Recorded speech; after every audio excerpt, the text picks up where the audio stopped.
So bye-bye to the kid line, at least for this game 6.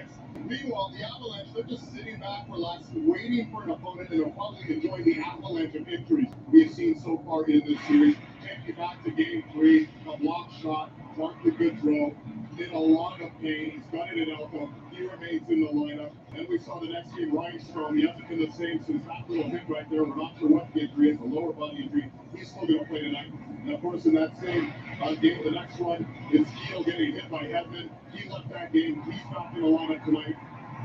We've seen all sorts of action. Brandon Hagel with a hurt hand after the fight with Frankie Machado. And then Ryan Lindgren. Poor Ryan Lindgren's been injured so many times this season. All right, ladies and gentlemen, it is Saturday, June 11th, 2022. We're getting dangerously close here to puck drop for Game 6.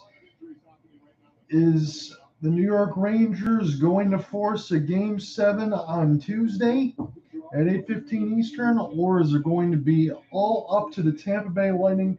Finish it off now at Amalie Arena and then await the third consecutive trip to the Stanley Cup Finals to take on the Colorado Avalanche. That's what we have at stake right now. So I hope you guys will sit back and enjoy the game. I'm going to get the rosters and everything else all set to go here. Hey, man, I appreciate it. If you want to get the play-by-play stuff, you can follow on this side. On Patrick's side, it's probably going to be a little more laid back and stuff like that, so it's depending on whatever you wish. So let me get into the starting lineups here for what we know. So for the New York Rangers, it's Mika Zibanejad, Chris Kreider, and Frank Petrano, with Ryan Lindgren and Adam Fox on the first-line defense. Ryan Strome, Artemi Panarin, and Andrew Kopp will be on the second-line forwards with Keandre Miller and Jacob Trouba. That line has been pretty consistent here for the New York Rangers. They're going to have to continue to do so.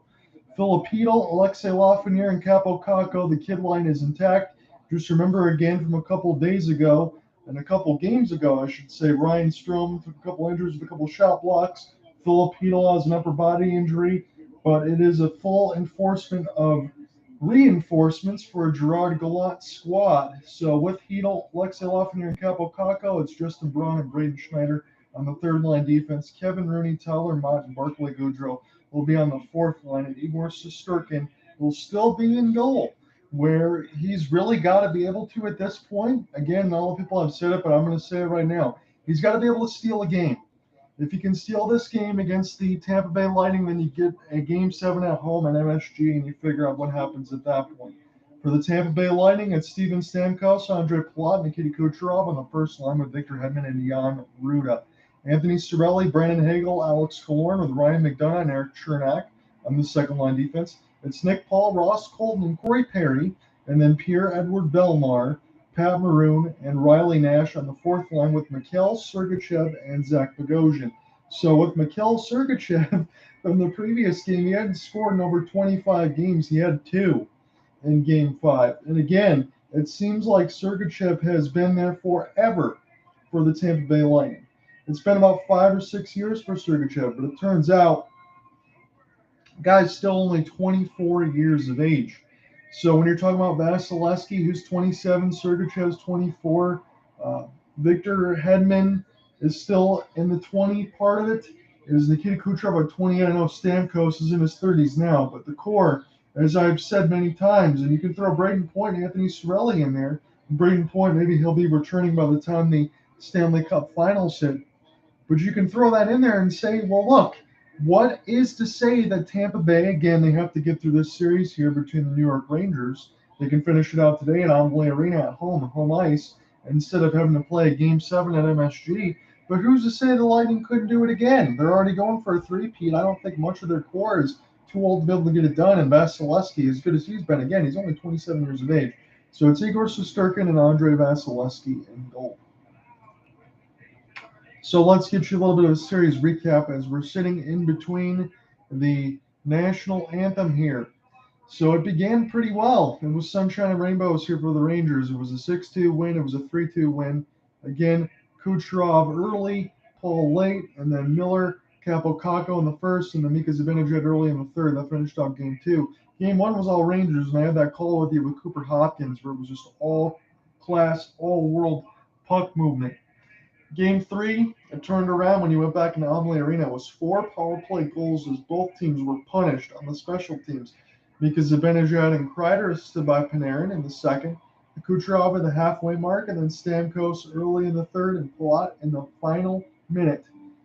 It was a 2-0 lead for the New York Rangers in Game 3, and Tampa came storming back. They were dominant in the latter half of that second period and all of the third. 52 shots on goal to 30 for the Rangers. Could the Lightning do that again? That was the Game 3 question mark. 2 for 5 on the power play with the Rangers, 2 for 4 with Tampa Bay. Well, it turns out that they could, because in Game 4, it was a 4-1 convincing win. Again, I had that call for him. It'll be Game 4, Game 5, Game 6, and Game 7 if we have one. I'll have all those here for you. Pat Maroon, Kucherov, Stamkos, and Palat in each period. The only time that the Rangers scored in Game 4 in the 4-1 loss was a 6-on-4. Gerard Gallant decided to pull the goalie, Igor Shesterkin, after already having a power play. And then there was some injury concerns with Strome and Hedl. The series was 2-2 again, but had the tables turned.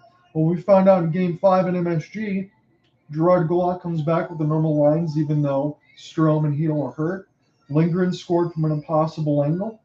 That was in the second period. There were no goals in the first. Tampa countered with Mikhail Sergachev in the second. And then in the final minute, again, Mikhail Sergachev into the screen.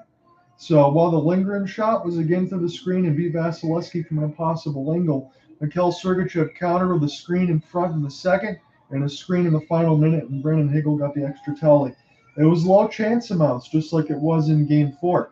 Tampa controlled, and New York hasn't tested Andrei Vasilevsky enough between Games 4 and Game 5. And there was a fan incident in Game 5 that came after the game where a visiting Tampa Lightning fan got sent to the hospital by a low-life New York Rangers guy that was upset that they won, punched the guy, knocked him out, and sent him to the hospital. And that fan for the New York Rangers is barred from MSG for life. Again, you can say, how are you going to bar someone for life and things like that? I get it, but at the same time, it was a good move there by MSG to be able to stop stupid things like that from happening. But as it stands right now, it's 3-2 in the series. Tampa has a chance to finish it out right now. Let's get back into the official call. So Igor Shesterkin, 10-8, 262, a 929 save percentage. No shutouts in the postseason so far.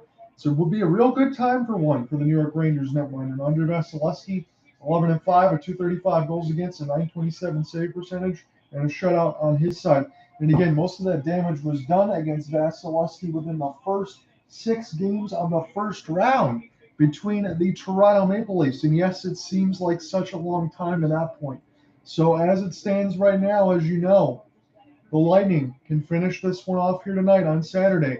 They don't want to play a Game 7 on Tuesday. Again, even with all the chips on the table, you would think the Lightning still have that advantage at that point, even regardless.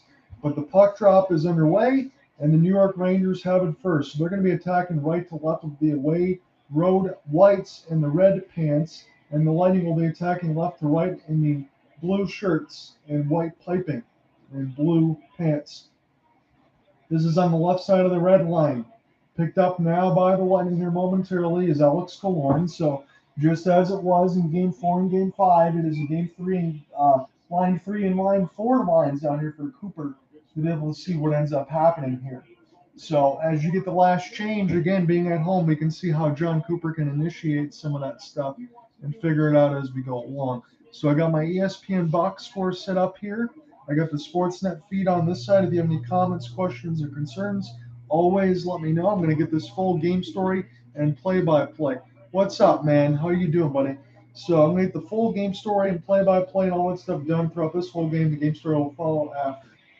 So it's going to be a Tampa Bay zone win, picked up now by the Rangers and then intercepted.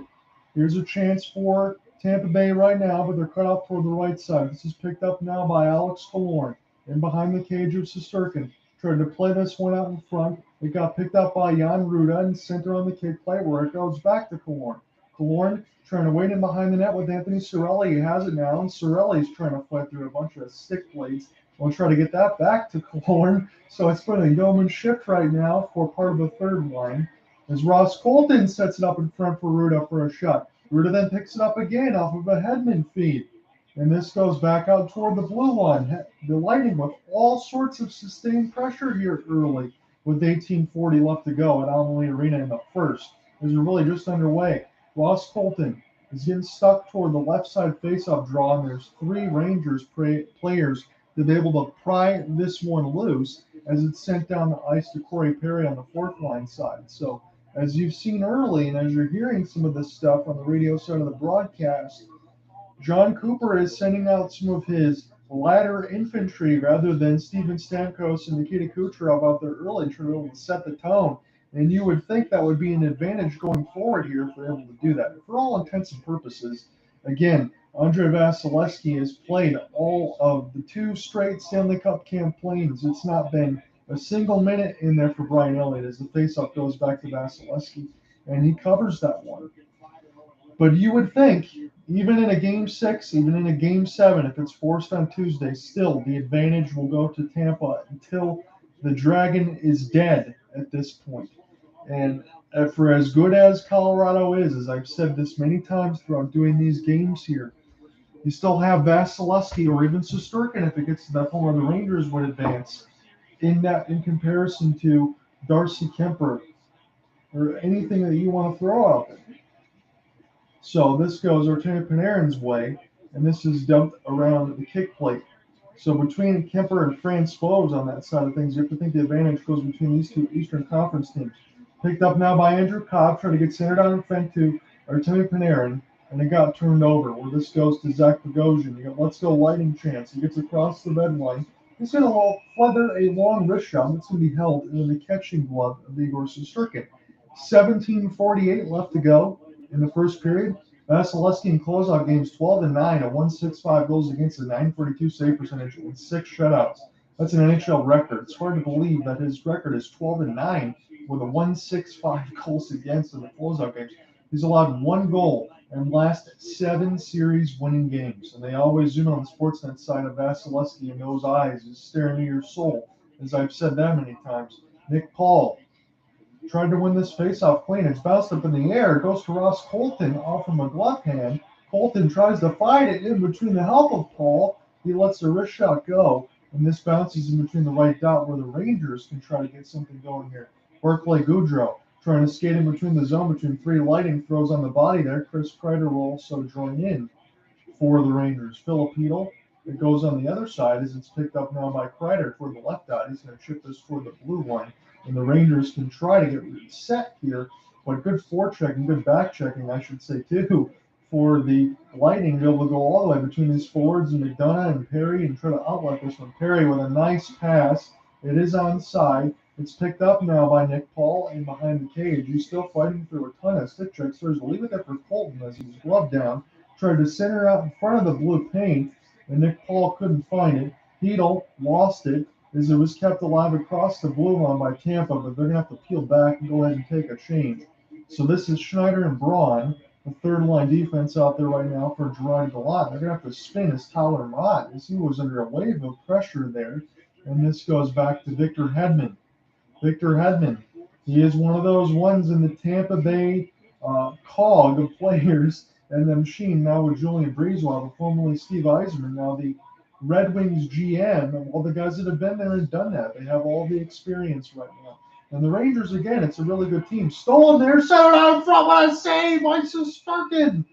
Pat Maroon was right on the doorstep, and now he just de-helmeted Jacob Trouba with a couple of fists there. So that was the first good stop of the game. Igor Shesterkin, it's 5-2 in favor of the Rangers. An outlet pass.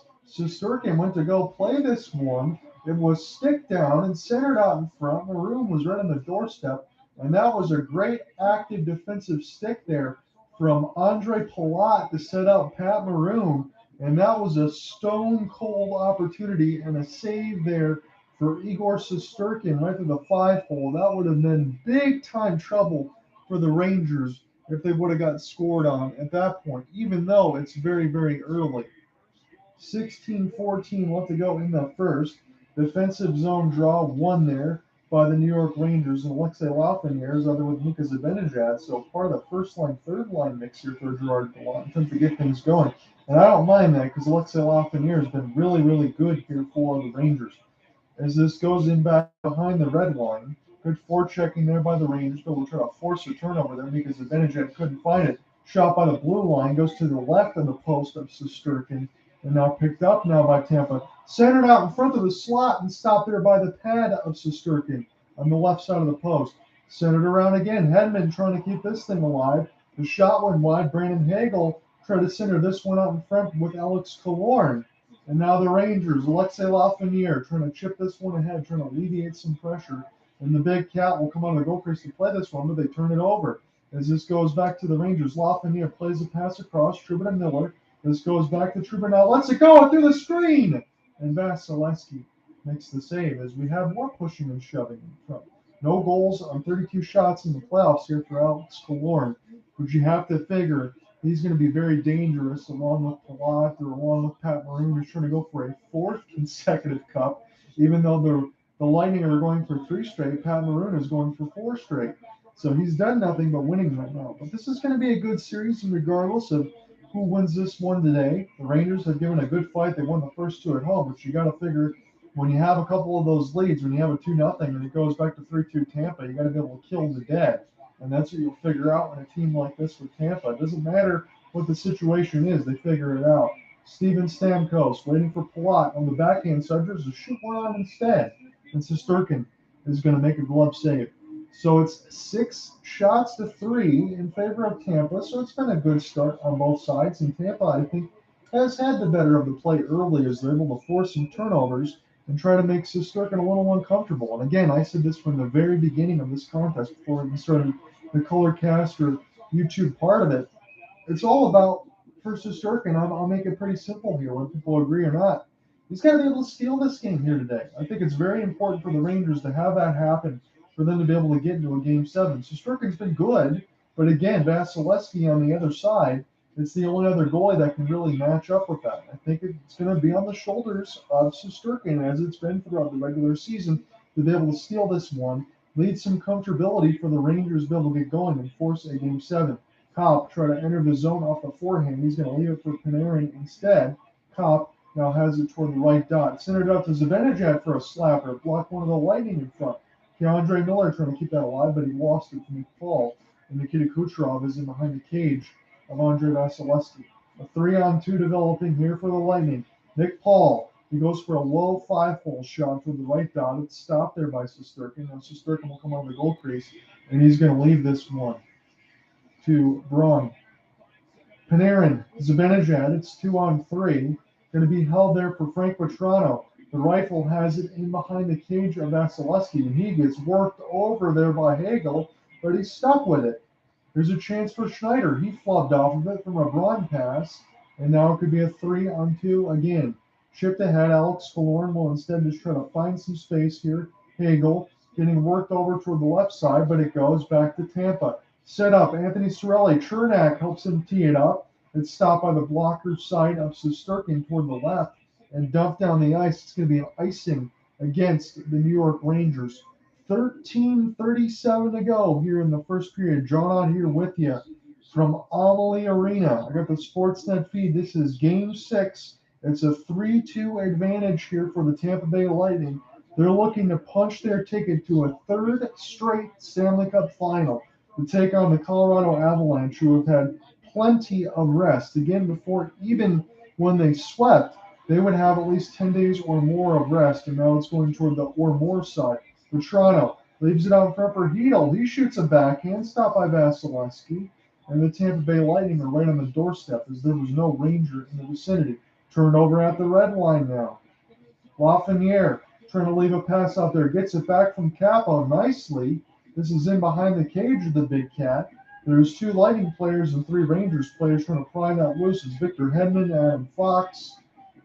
We'll see who else is in there right now. Lindgren as well. I'm not sure who is being shoved on the other side. It would have been Jan Ruda as it's kept alive. New York has it now. Fox into the high slot. Slap shot gets set up there, but it goes toward the left of the faceoff dot and wide. Picked up now by the Rangers. Hedel has it near the right dot, trying to leave it there for Rooney. Sit up there now for Alexei Lafreniere. Send it out in front for Lingard in the high sliding. Instead, Alexei go for an extra pass to Hedel, and it's a turnover. And Tampa gets us across the red line, and they can get a little bit of a reprieve here. Lindgren had his pass blocked, but Hedel picks it back up. And it's going to go Jacob Trouba and Keandre Miller now, as Trouba has it near the left dot. He's going to give it to the other side for Miller. Miller across the red line. The pass goes off the stick of Rooney, and Dryden Hunt gets worked over here on the other side for Drug Gallant. So again, that's a little bit of a change there on his squad, as this is dumped down the ice by Riley Nash. Jacob Trouba, Riley Nash beats it to him though, and he gets it to Pat Maroon, trying to center it out in front of the blue paint. And this is picked up now by Tyler Mott as he backhands this one out of there, and this goes to Zach Bogosian.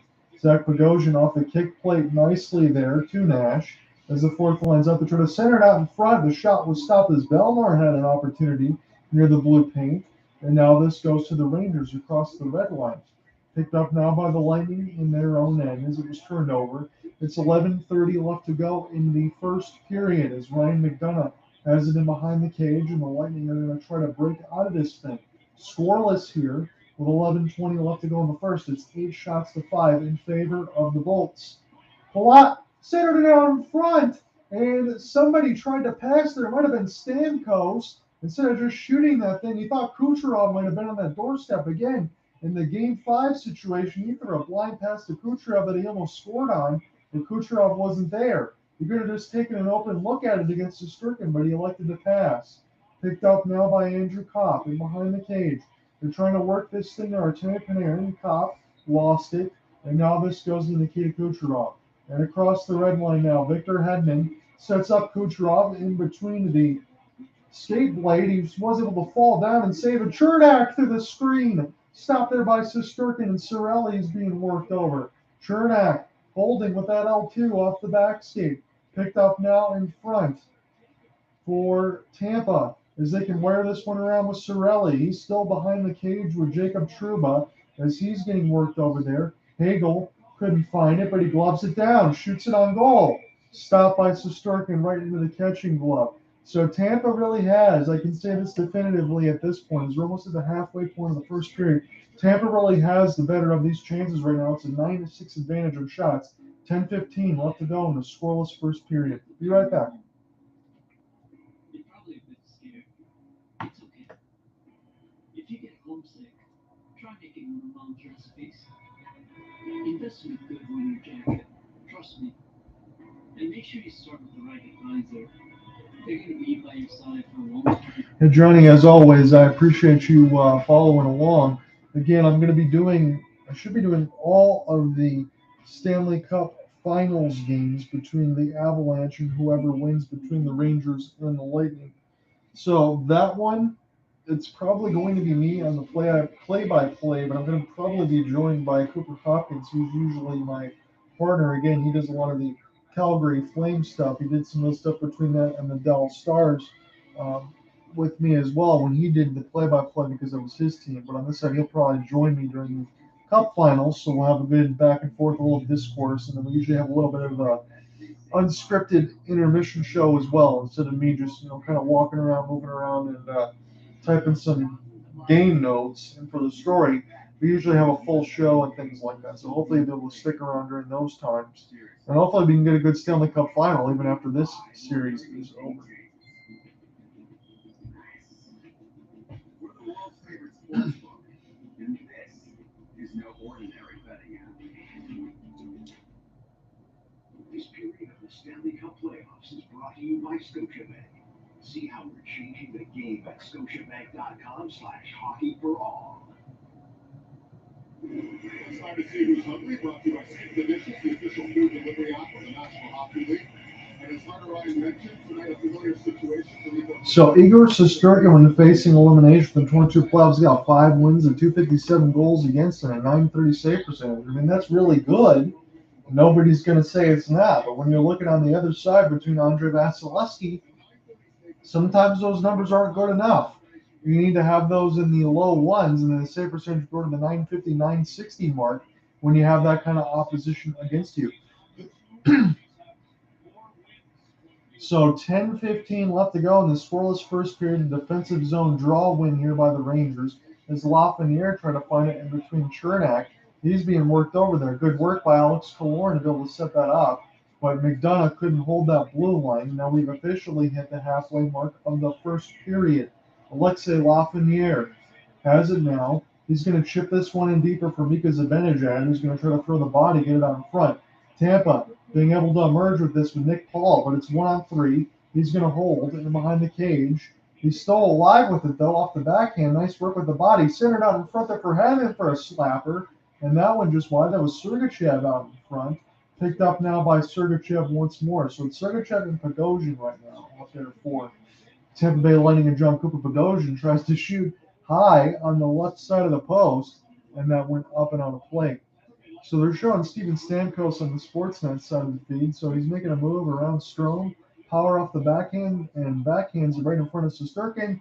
Plays out in front of the cage. Then we'll turn on the Jets, getting some slap shots, mixing a little bit of everything there for the captain. And it's a wonder, for as good as Steven Stamkos has been throughout his career, again, this is one of those situations this year at well over 100 points, what health can do for you. And the fact that as you're getting older, as Steven Stamkos is now finally in his 30s, how much harder you have to be able to work to be able to be just as good as any of your contemporaries. But it's just good to see Steven Stamkos, whether you're a fan or not, to be in one of these teams, being able to play and be healthy and all that. Turnover forced by Panarin. It goes back to Hedl.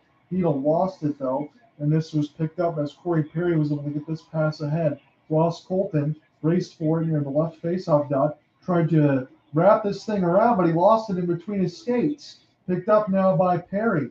He put it out toward the blue line side. Stopped there by Shesterkin. Centered out in front. This one toward the blue line now. Colton lets it go and fires it wide. Picked up near the left faceoff dot with Edward Bellemare. Bellemare has it now, the former Vegas Golden Knight. Palat trying to join in there as well. Try to pry this loose here with Braun and Hedl. Braden Schneider is out there with Braun in the third line defense. Pat Maroon didn't get enough gasoline on that pass. And here's something that goes right off the boards. Picked up now by the Rangers and then turned over immediately as Victor Hedman was able to get some good stick checking in there. Picked up now by Palat as he had a nice push through.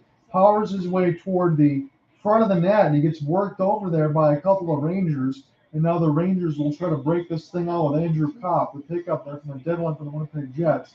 Pass was a little too hard. It was turned over, and this goes to the captain, Steven Stamkos. It's Kucherov back to Stamkos as they play a little give and go. And now this goes to Kel Sergachev. Stamkos centering this out in front as this gets dumped in by the defense there. Right behind the goal cage of Shesterkin, centered out in front. Another chance for Tampa. But New York had a couple active stick checks in front of there between Strome and Miller to stop any chances there right out in front for Stamkos to be able to wire one to get the first of the game. Keandre Miller now works up for Stamkos, but he uses the body to try to keep this one alive. Panarin with an outlet pass gets turned over, and Sergachev will dump this one down the ice where it finds Keandre Miller. Again, Keandre Miller is probably one of the most underrated defensemen that we have on the New York Rangers. When you pair him with Jacob Trouba on the other side, again, because of the defense being so good between Lindgren and Fox, it forces Keandre Miller and Trouba on that second line, and that's a really good luxury for Gerard Gallant to have. Picked up now by Hagel. He gets this one down the ice as this goes to the Norris Trophy candidate and Adam Fox. Lindgren tries to backhand this one to Dryden Hunt. Hunt will get this toward an open part of center ice. It's going to have to be forechecked there by Strome, but he couldn't find it as it went back to Lindgren. He's going to leave this here for Hunt, so he's got the 200-foot game going, does Dryden. He pinballs this off the kick plate, but it gets turned over. But again, it's more of a dump in here at this point, as the Lightning really couldn't get settled. And this has been a neutral zone battle here right now within the last couple of minutes. Lindgren into an open right faceoff dot. Picked up now by Tampa, calmly played by McDonough and Ruda. As this gets across the red line now and back to the Rangers in the defensive end.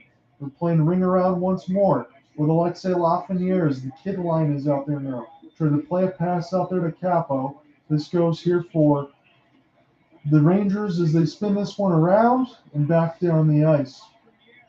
Couple bit of line adjustments there. I apologize, man. I might have missed a couple names. I know it was Schneider that played that one out. And now Keandre Miller is going to pick this one up once more.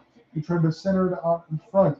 Kreider trying to lead this here for Vetrano. He lets the slap shot go, and it's right over the glass and up on our plate. 5:34 left to go in the first period. A deflection out in front, stopped by Vasilevsky just a couple minutes ago. And then plot right on the doorstep. Good couple active stick checks there by Keandre Miller to knock the opportunities away. Still scoreless. 5:34 left in the first stanza. You probably feel scared. It's okay. If you get homesick, try making mom dress a face. Invest with good winter jacket. Trust me. And make sure you start with the right advisor. They're going to be by your side for a long time. The new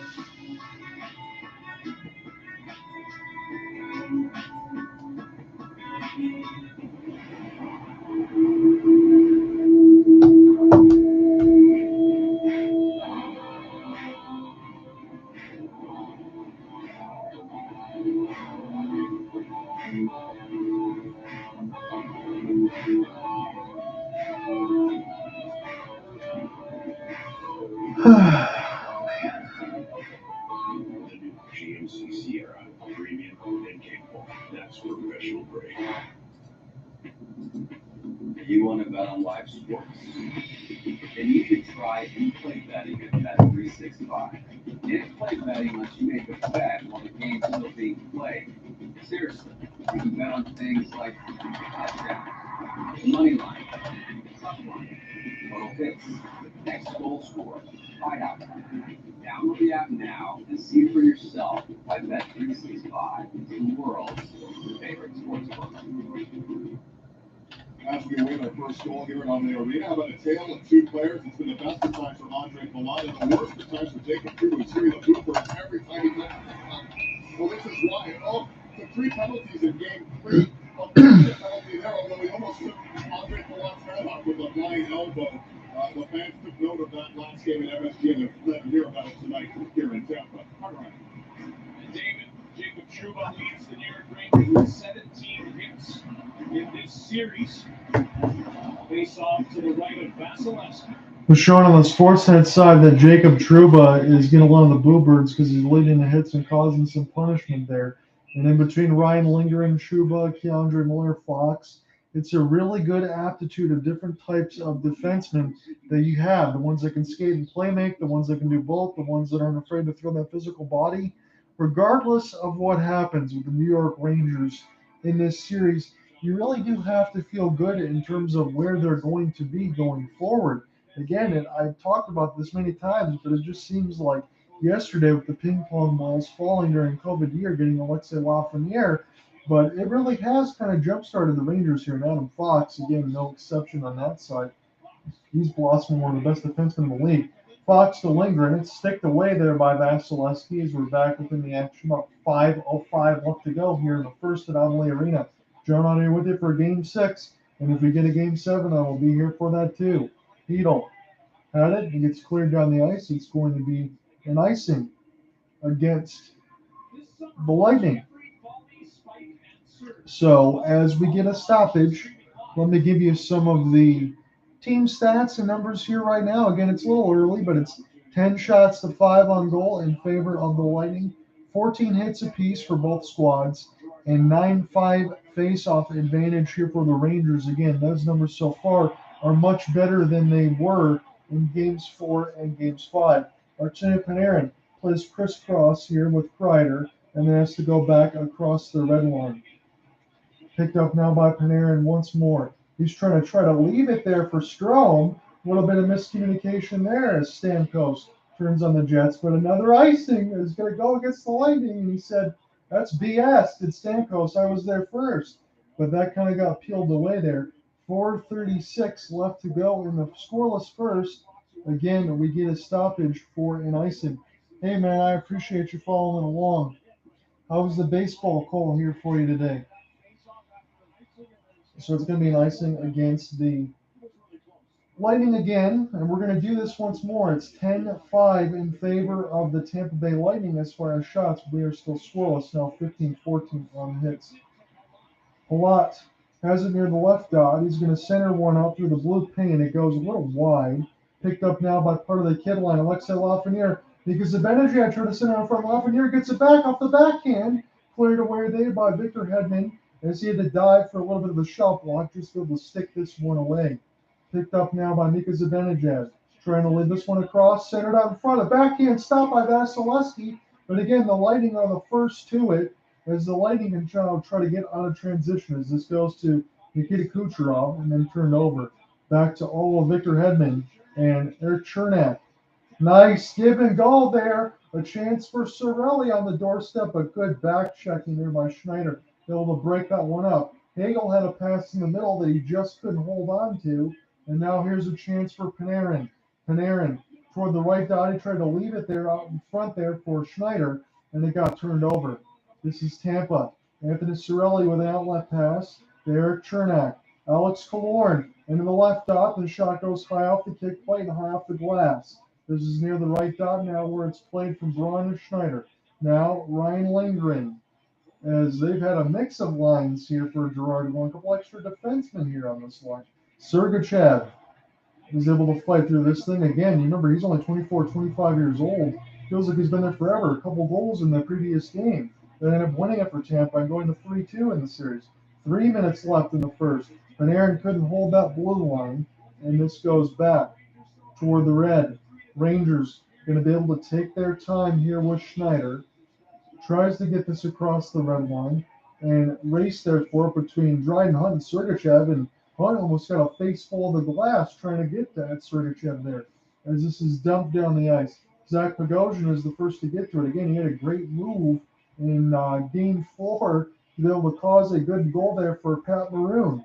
DeAndre Miller bounces this off the kick plate high as this falls to Vasilevsky. Tried to stick check it over to the defenseman there, Sergachev. It was almost turned over, but now Tampa has this as they're trying to transition. Pat Maroon trying to leave one out in front, and Tampa has to go back as there's an offsides. Hybrid one at that. Picked up now by the Rangers and Jacob Trouba. Blowing a tire out in front was one of the Rangers, centered out in front. Almost turned over there. Hito was able to back check it just to stop it there from getting Mrs. Sturkin. That was a high danger opportunity there for the Rangers. Now Lafreniere trying to get some stick chase there with Ryan McDonough. And this goes back. McDonough can settle this down.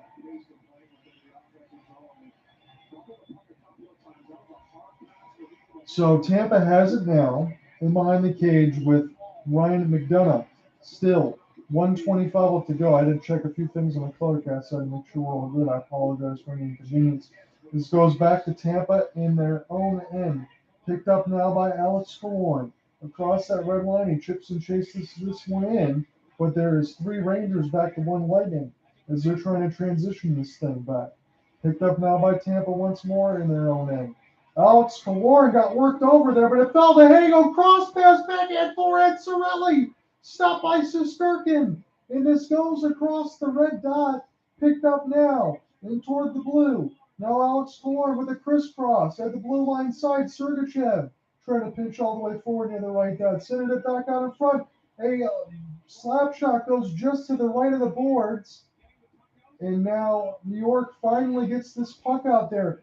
A couple of the biggest opportunities of the game so far have kind of fallen the way of the Tampa Bay Lightning as we've hit 30 seconds left to go in the first. That was a great setup there from Maroon to Cirelli that almost gave Tampa the first goal of the game. Sergachev was the one forechecker there as one of the forwards are going to have to peel back. But again, John Cooper's squad is pretty used to that. Andrew Kopp trying to get something going. He blows a tire. Palat picks this one up. Nice outlet pass. Kucherov will dump this in deeper here for Stamkos. If he can fight off Adam Fox. Nice work there. Trouba is able to lift that one. Bounced out in front. Stamkos going to run out of time in the first period. It is scoreless after 1. 11 shots to 7 in favor of the Tampa Bay Lightning. We are scoreless and a couple really good chances there for Zibanejad to Panarin off the backhand and Anthony Cirelli set up by Pat Maroon. And that was some excellent defense there from Braun on the other side, and then a great pass from Hagel that gets Sorelli backhand forehand doorstep, and Shesterkin had none of it. Scoreless after one, and enjoy the intermission, everybody. We'll be back to call the second period action in a moment.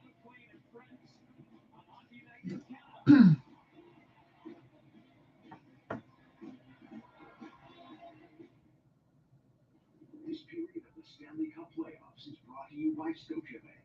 See how we're changing the game at scotiabank.com/hockey-for-all. Who do I got in this game? Well, I'll tell it to you like this simply. I got Tampa, and even if it goes to Game 7, I got Tampa. I'm not saying the New York Rangers can't do it, and I'm also not rooting against the New York Rangers, because this is a guy from Detroit being able to give you the play-by-play and all that stuff. But what I am saying is the experience and the wherewithal to be able to close that out, I think it favors Tampa more. But if New York can take this one, I really think it depends on one thing. Again, the narrative might not have always been said, but I'm going to say it now.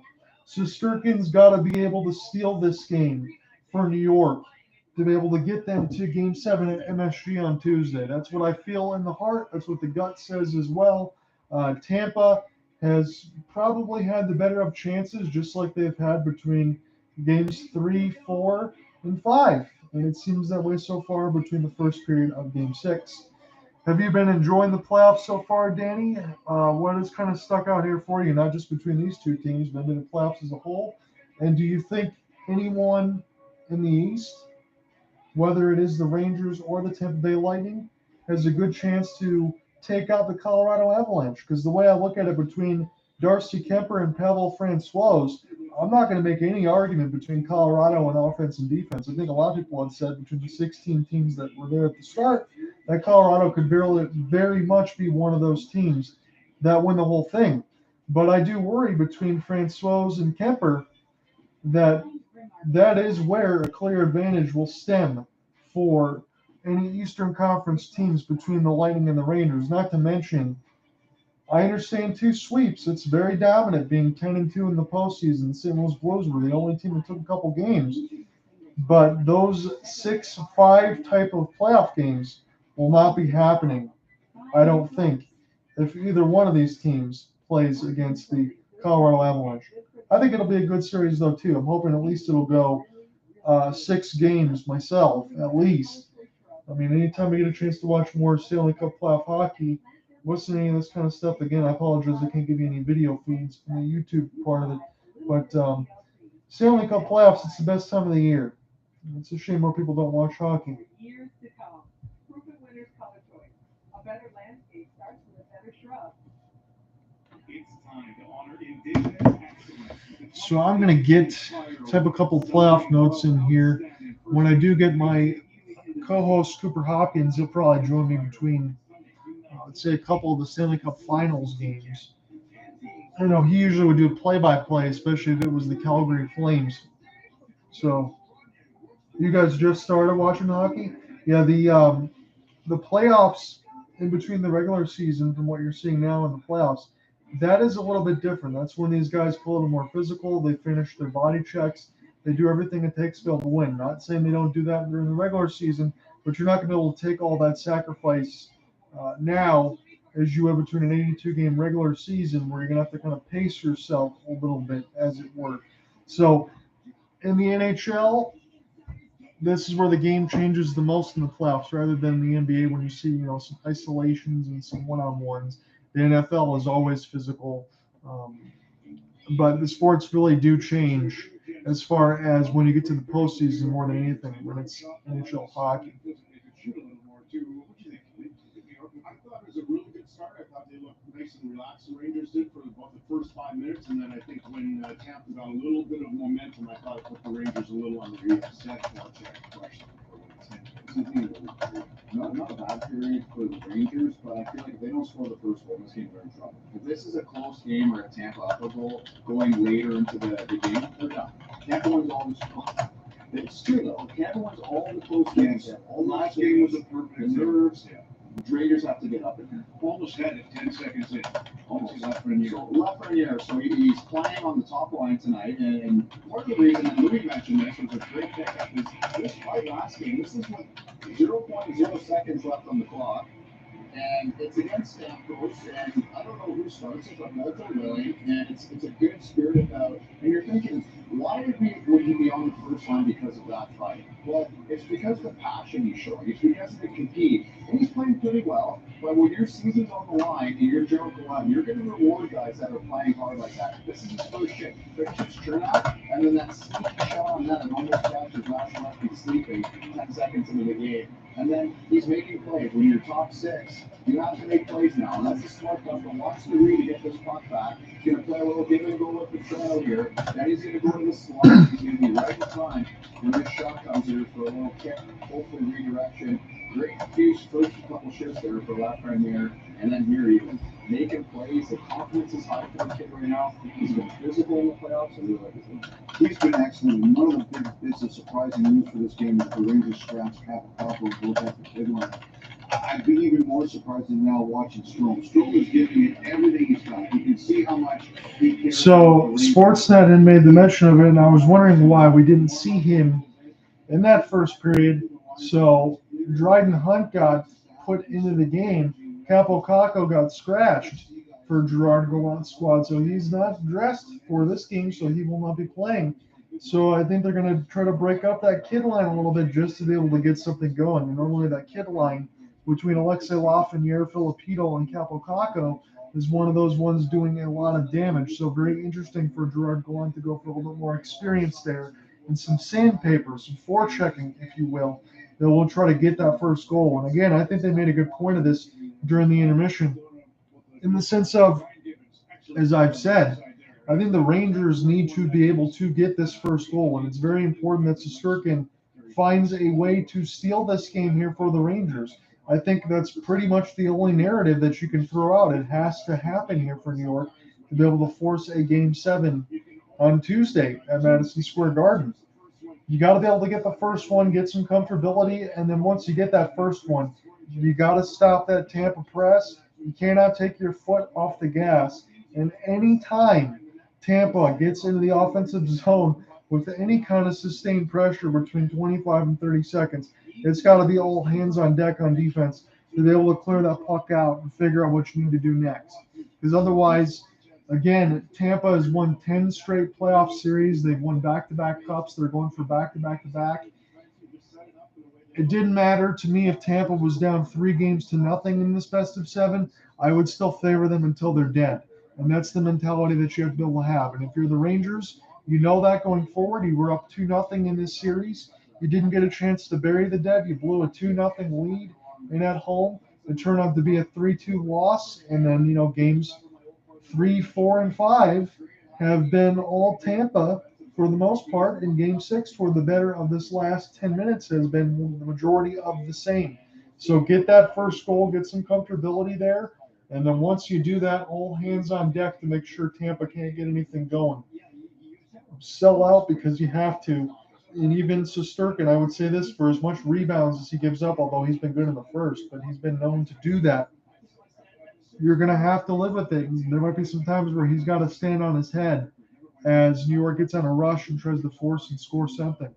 Again, it's probably too early to say all that, but as far as the whole entire narrative of the game in its entirety, that's where I'm going at this point.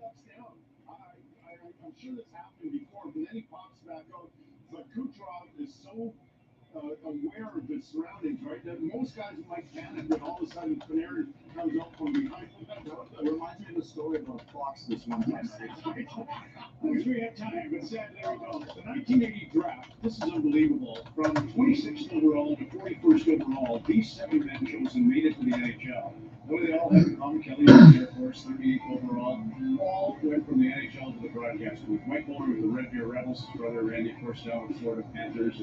Just incredible, as you said, right? And that technically All good players, not very good broadcasters. Can you imagine the combine? If they'd have been a combine, how great the prospect interviews. Anyway, Kelly Rudy, working with a net without a net.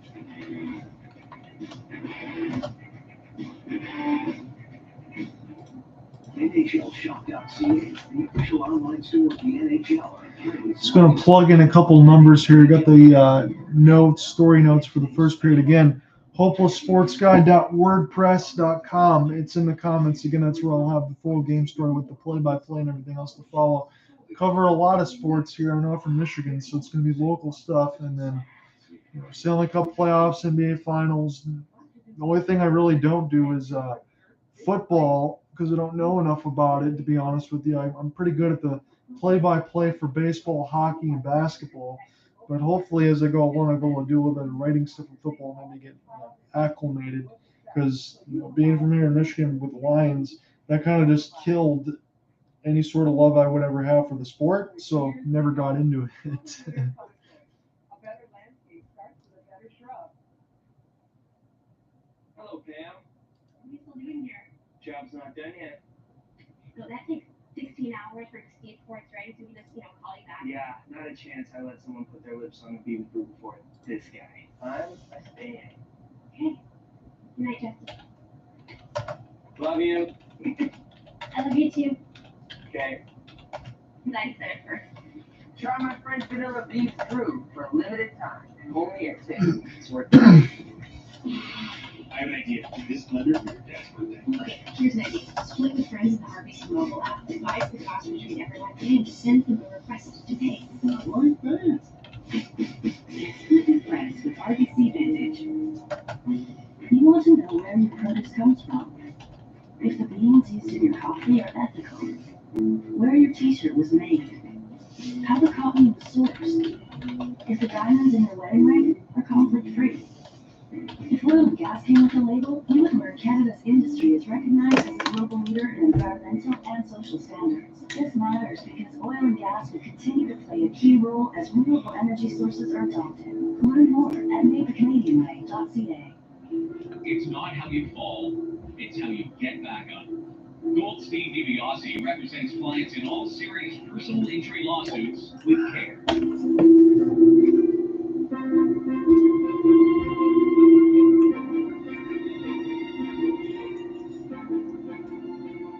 Trusted relationships through the entire legal process.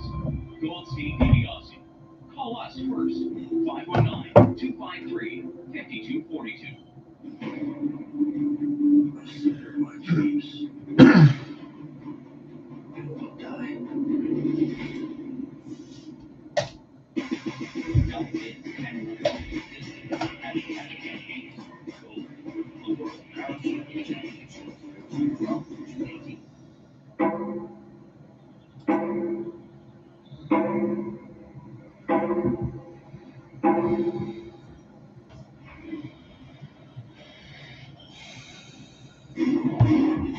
We're back. Here's Cabby and Andy. Cabby.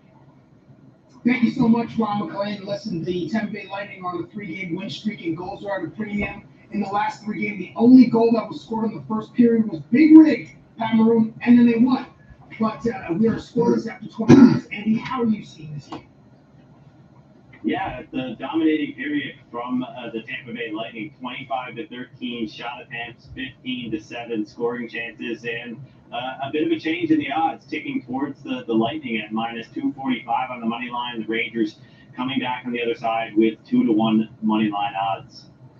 In the last 4 games, the score has not seen, or there have not been more than 5 goals scored, so everything is pointing towards the under. But we love some goals, don't we, Andy? Yes, we do. Thank you so much, my man, and back to you, Ron. Cabby, thank you kindly, and to you too. Loretta Rogers passed away today. On behalf of all of us at Hockey Night in Canada, I wanted to send a note out to the family, to the extended friends, to all of us here at One Mount Pleasant is the address of the Rogers Studios, 2 twin towers located at Jarvis and Bloor. Loretta, beautiful woman, was there for Ted all the way. They went together like gold assist, always making things happen. Loretta, back in 2014, you gave a beautiful contribution to create the Ted Rogers Center for the Heart Research. I can't even start on all the things you've done in the community. I'm corporate director here at Rogers. But when I come into this building and see your husband's picture, and hopefully your painting will go right there next to Ted, he was a visionary who always liked to see and say the best is yet to come. For you, Loretta, your heart was always not so much what mattered, but who mattered. And this place, your home, as Dennis Lee would describe, your heart residence, will still be always Russia.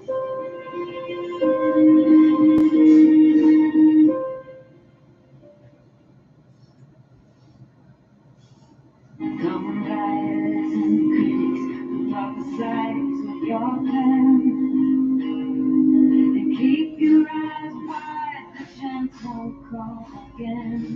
For the loser now will be later to win, and the times they are a change. Oh, the times they are a change. There's no better place to bet the NHL than on FanDuel Sportsbook. It's easy to find your bet and lock it in just a few simple taps. And on FanDuel, the action doesn't stop when the puck drops. With in-game betting, you can bet live games with updated odds right through the final moment. And when you're ready to cash out, you can fish your winnings in as little as 2 hours. FanDuel is now live in Ontario. Download FanDuel Sportsbook today and make every moment more. Any car can take you places, but mine does so much more.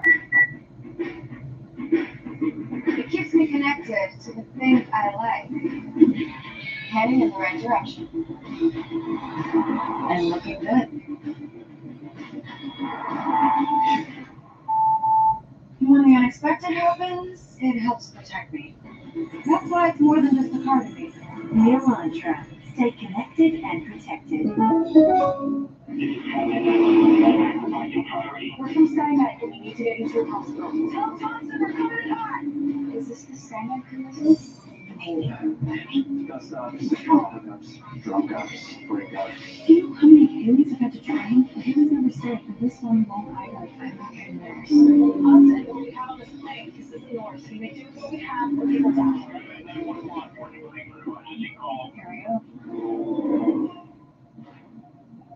what's that? Strays returns for a brand new season. That's so awesome. Extremely, it's a huge deal. I want all the This fall on CBC and CBC Gem. Make way for the first ever Chevrolet Silverado ZR2. With Multimatic shocks, rugged 33-inch tires, and front and rear electronic locking differentials. Dude, this is awesome. We should get back to work.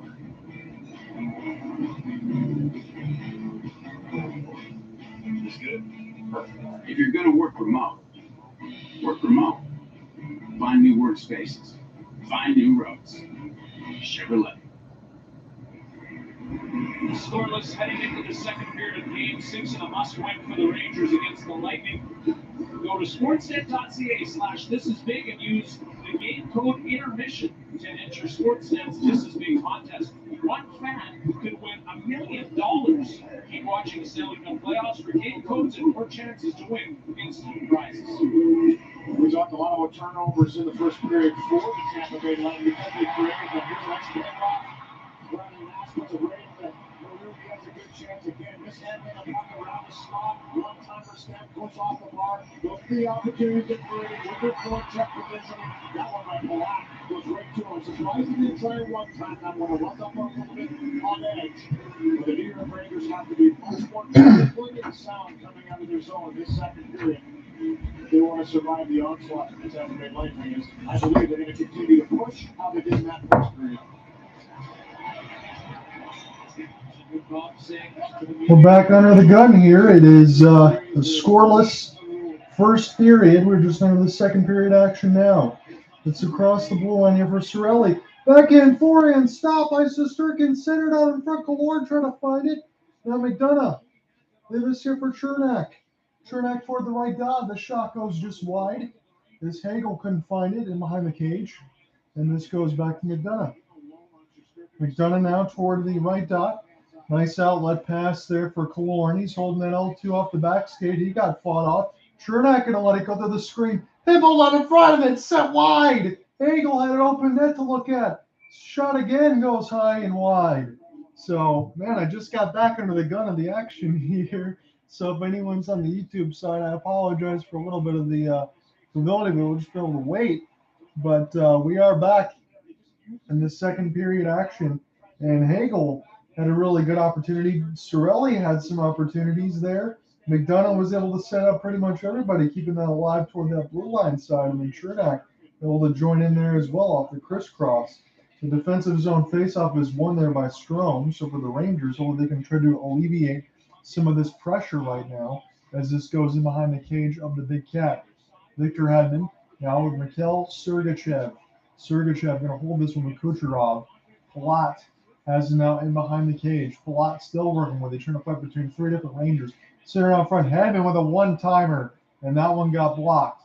And now the Rangers can try to get set up in front, but good defense there by Victor to stop an Adam Fox pass. Stamkos, toe drag set up there for Kucherov off the cross, and stopped there by Shesterkin. Centered off the kick plate now. Stamkos, the give and go, the slap shot gets blocked out, and they're in front by the Rangers. Still with it though, as they pinball this one around the end. Kopp will spin, and he's going to leave it there for Fox. So Fox and Lindgren can now take a deep breath as the Lightning were pretty close there. Lindgren will center this around the kick plate now. Mikhail Sergachev.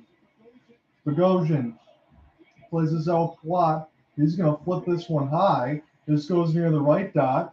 And here's a chance for Braun to be able to work over his man. And the Rangers are able to emerge with this thing off the backhand. Schneider has it now. So again, Capo Caco, we found out that there was a little bit of a scratch there on this side. So he's not going to be playing for Gerard Gallant's squad. And yes, the Lightning have had a lot of chances in there, man. But again, I think that if they continue to do so, they will be just fine. No doubt about that on the other side of things. But we're going to see what happens here in this Game 6. It's a 3-2 advantage for the Lightning when they want to earn a date to the third consecutive Stanley Cup final. Good hit on the other side by the Rangers as Trouba just flattened Corey Perry. And he dropped his stick, and now we have a meeting right toward the red line. What a hit there by Trouba. Again, he's one of those ones that leads the danger there, not only in the playoffs, but he's always routinely in the regular season leader there for block shots and hits. And Trouba was laying the pain as we had a meeting toward the red line side of things. And for anyone on the other side, whether you're a Tampa fan or not, again, Corey Perry has been on a lot of different teams. He's been on the teams that took out the Maple Leafs with the Montreal Canadiens and the Dallas Stars and the Anaheim Ducks. He's been all over the place.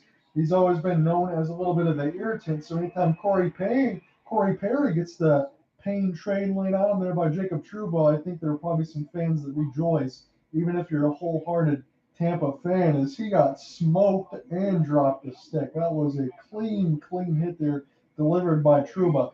73 hits in the playoffs alone. Again, the numbers are a little bit exacerbated there because the Rangers have played every single game throughout the playoffs so far. Again, it's been an every other day format for them because of the multiple Game 7s.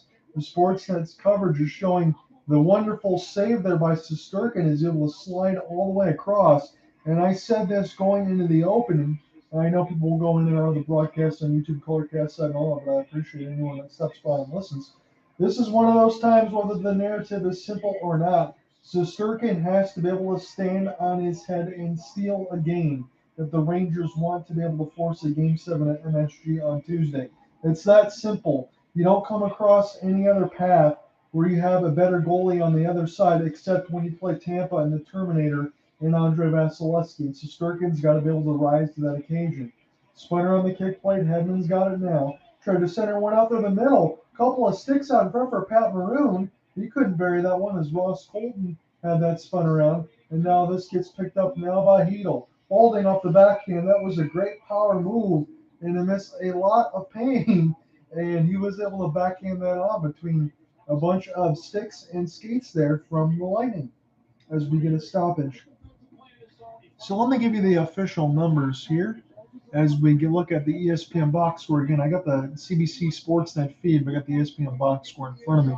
It is 13 shots on goal to 7 in favor of the Rangers, 20 hits to 9, 13-7 in favor of Tampa, 20 hits to 19 in favor of the Rangers. And faceoffs, pretty close. Rangers have a 2-edge there, 10-8, but the scoring chances that don't count as shots on goals and some of the other opportunities heavily favor the Lightning, and that's what's not shown here on the official part of the box score. As we get an offensive zone draw here for the Rangers, Pierre-Edouard Bellemare tries to win this one for Tampa, remember the former Vegas Golden Knight. Fox keeps this one alive. This goes to Dryden Hunt. Again, he was the new addition there as Capo Caco got scratched in the lineup for Gerard Gallant's squad. Ron gets worked over there. Hunt trying to find it as this pinballs around the right dot and kept in by the Norris Trophy candidate Adam Fox. Still trying to do some work there with Mott. Picked up now by Hunt. sent in, and Vasilevsky saw that all the way, and now Rudy and Pogosian come together. So does Sergachev, so does Nash. And the Zebras are going to try to get all this stuff squared away right now. And again, I shouldn't be surprised with all the stuff that I'm seeing as Pogosian and Mott are still working each other over in front, but it's one of those situations where Tampa, they've had the better chances and better opportunities there, and the Rangers are trying to take some momentum by causing some pain, but the unfortunate consequences for them is not between a power play or a penalty. It's the fact that Tampa has been there and done that before. It's been 10 consecutive playoff series victories here for Tampa, and they're not one of those teams that can be pushed around. Even though New York is very equipped to be able to do such a thing, it's not one of those situations where you're going to find any intimidation on the Bolts end, as Rooney and Pogosian were the ones that got right in front of it, and Palat just told him to have a seat. So Mikhail Sergachev might be the one going to the box, and we're going to see who else will be going to the box on the other side of it. So right now it's Rooney and Sergachev. And let me look at the chat section here. So I wish refs didn't have to break up fights in hockey. Fights are the most fun part of the sport. I absolutely agree with you. I know there's going to be certain instances where people say fighting no longer belongs in the game. I am not one of those, and I'm glad you're not one of those either, my friend, because I love fights. I want to see someone get punched right in the face. No doubt about it. Let these guys go. Maybe that would stop some of the slashing and some of the other BS that we see from time to time. Just let these guys punch each other in the face. Chernak trying to use a power drive, sends it back out to Hedman. Hedman across there. McDonough, nice give through. The Killorn trying to find it. He leaves it back there. Chernak looking for a tip. And it goes wide as Fox was able to take this one away. Cirelli lost it. And now this goes in behind Adam Fox from Lindgren. Fox looking for a breakout pass. Gets tipped out in front. Kucherov was also able to get a piece of it. As the 4-on-4 still has about a minute 5 remaining left to go in this scoreless second period. John out here with you from Amalie Arena. It's Game 6 of the Stanley Cup Eastern Conference Final. We're going to see who's going to go ahead and take on the Colorado Avalanche. Again, they're going to be off for at least 10 days or more. And now we're sitting at the or more part as this series has been getting extended. Now Trouba almost lost it a couple times. He's just going to backhand this thing on across the red line. And Tampa will be able to reset here. Kucherov holding, trying to center it out in front of the slot to Stamkos. It was turned over there as Trouba got a piece of it. Now New York is trying to counter here quickly. Shot right out in front, stopped there by Vasilevsky, and he didn't blow it dead. He was able to play this one with the stick. Sends it out there to Victor Hedman. Hedman now off the backhand. Kucherov to Hedman toward the right dot. Going to try to center this one out in front. Chernak will spin. He's going to back out, and Tampa's going to have to reset now as this goes to Stamkos. Stamkos with Hedman. And now Andre Palat as it's back under full strength for both teams. Sergachev right out of the box with a shot. It got blocked by Trouba. Sergachev in behind Gretzky's office now. Into the right side of the red line. And it was stopped and held on the right post by Igor Shesterkin. 14-18 left to go in a scoreless second period. We're at Amalie Arena for Game 6 of the Eastern Conference Final between the Tampa Bay Lightning and the New York Rangers. The Rangers, again, they haven't won a cup since, 1994? Because the New Jersey Devils won in 95, Colorado in 96, and then the Red Wings got back-to-back 97, 98. So it's been a while. And for the Tampa Bay Lightning, they're going to try to be the first since the 1980s, since the New York Islanders, to try to win 3. This could be 3 consecutive Stanley Cup Finals appearances if they close this one out tonight. And if not, they still have another chance on Tuesday, but it'll be on the road at MSG. So Hedl and Sergachev come together toward the blue line side of things and now in the red. Nice hit there by Nick Paul. Bill to dislodge the puck loose, but Lindgren's got it from Fox. Hedl tries to play it now to Lindgren. Lindgren still in behind the red line. Picked up now by Lindgren once more. Again, he's been an absolute cyborg, they call him, because he blocks so many shots, gets up, falls down, gets back into play. Lindgren with the fake slap pass. Hedl lets it go. It goes wide, up and on a play. 13:42 left to go in the second. Scoreless. So Nick Paul, he has been a very, very good acquisition there from the Ottawa Senators side of things, and he was laying the pain, and so is Bogosian. As we get immediate timeout with 13:42 left in the second stanza. Come right back. And breed efficiency. I expect my bed sheets to be as crisp as my spreadsheets. I'm looking for someone who appreciates high. So let me ask you this. Assuming the Lightning make it through and they play the Colorado Avalanche, as I'm assuming they will, even in Game 7, I would be one of those ones. I try to be as objective as I can be as a broadcaster, but it'd be hard, even on the road, to not favor Tampa Bay, even in Game 7, if it got to that point. But assuming Tampa Bay gets to the Stanley Cup final, what are their chances against the Colorado Avalanche? Do you see them being able to lift another cup? Because I think for me, on the sense of it, I like the offense and defense that Colorado can provide. There's no doubt about it. But when you have Pavel Francouz or Darcy Kemper on the other side being opposed by Andre Vasilevsky or even Igor Shesterkin in that matter, you would think that goaltending matchup favors the Tampa Bay Lightning or the New York Rangers, wouldn't you? Even in the sense of offense and defense. Okay, look, you got Nichushkin and Rantanen and Makar and Nathan McKinnon and Gabriel Landeskog. I get all of that. But I don't feel like a 6-5 game is going to happen here in the Stanley Cup Finals, whether you go against Tampa or the New York Rangers. I do think Colorado is not going to have as easy of a time as some people might perceive. Well, how do you feel about it?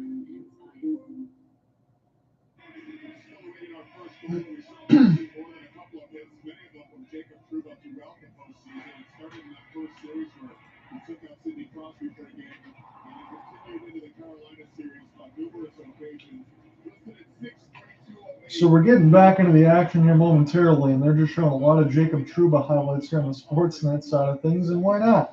You're able to force the contact or just do a little bit of everything, and you love to see it. So you like their chances, honestly. It'd be similar to Warriors Celtics, where one team has a lot of experience and the other team is very young. Plus, the Avalanche being too well rested might hurt them early on. That's where I would agree with you maybe in the first game, where that's a big opportunity here for the Rangers or the Lightning, assuming I think it's the Lightning. They would advantage, but that'd be a good opportunity there in Game 1. And you see it there, especially for Tampa when they had the 9 days off against the Rangers. Capitalize on that, but everybody wants to take the rest this time of year, no doubt about it.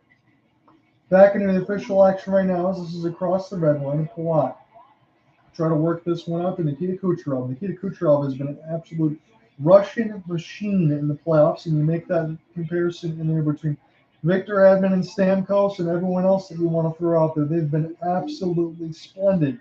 And anytime you get to the playoffs, Tampa just knows how to win at this point. And that's what they're trying to do right now in a scoreless second period with 13:05 left. It's left to right is the Rangers attacking this one right now. They have the white shirts and the red pants as opposed to the right to left attacking here for the Tampa Bay Lightning with the blue jerseys and blue pants with the bolt right in the middle. Here's a chance for Stamkos. He flutters this one to an open red line. He tried to go to Nikita Kucherov. He thought about taking a change, and I don't think he did. Natan Panarin's got another. He centered it out in front of Vasilevsky, and they're going to have to blow that play dead as there was a massive humanity in there between Stamkos and Kopp that kind of knocked that puck loose and knocked that net off. 12:45 left to go in a scoreless second period. It's 14-11 shot on goal advantage in favor of Tampa, but again, that does not tell the whole story of the scoring chances and everything else that we have in between. What's going on, Sean? How are you doing, boss? 12:45 left to go in this scoreless second period. John out here with you for Game 6 for Amalie Arena. It's the Eastern Conference Finals. Tampa Bay Lightning look to punch that ticket for a third consecutive year. New York trying to make something happen. It was just a few years ago where they won those ping pong balls because Zibanejad gets one out in front. It goes wide of Vasilevsky, but that allowed them to get Alexei Lafreniere. And it kind of jump-started some of the stuff with Frank Vatrano and the emergence of Adam Fox. It's been a good story. Long-range shot stopped there by Igor Shesterkin and held. So, again, regardless, let's say the Rangers lose tonight, but I want to make this point. Regardless of what happens with the New York Rangers tonight, you have to feel good with the franchise going forward. Again, you talk about Lindgren, Fox, Trouba, Keandre Miller. I think it's very underrated. You got Igor Shesterkin. Maybe Alexander Gergiev does not stay with the Rangers. Maybe they can't afford to pay both top-tier goalies. But the way the forwards are, the way everybody's very, very young, I don't think this Rangers team, regardless of what happens tonight, whether win, lose, or draw, they're not going anywhere. I think they're going to be one of the Eastern Conference powerhouses for a long time. And the Pittsburgh Penguins, on the other hand, they're going to have some questions that will be asked of them when you're thinking about Malkin and Letang being free agents. Face-off one here by Tampa. This played to the left out, one-timer by Cirelli, and that went wide of Shesterkin. That was a missile, but it just missed Igor Shesterkin's glove. McDonough trying to keep this alive. Remember, he was on the other side of the Rangers not too long ago, just like Barclay Goodrow now playing against his former team. Played in behind the cage of the Big Cat. As McDonough finds it now, Killorn gets worked over there by Braun.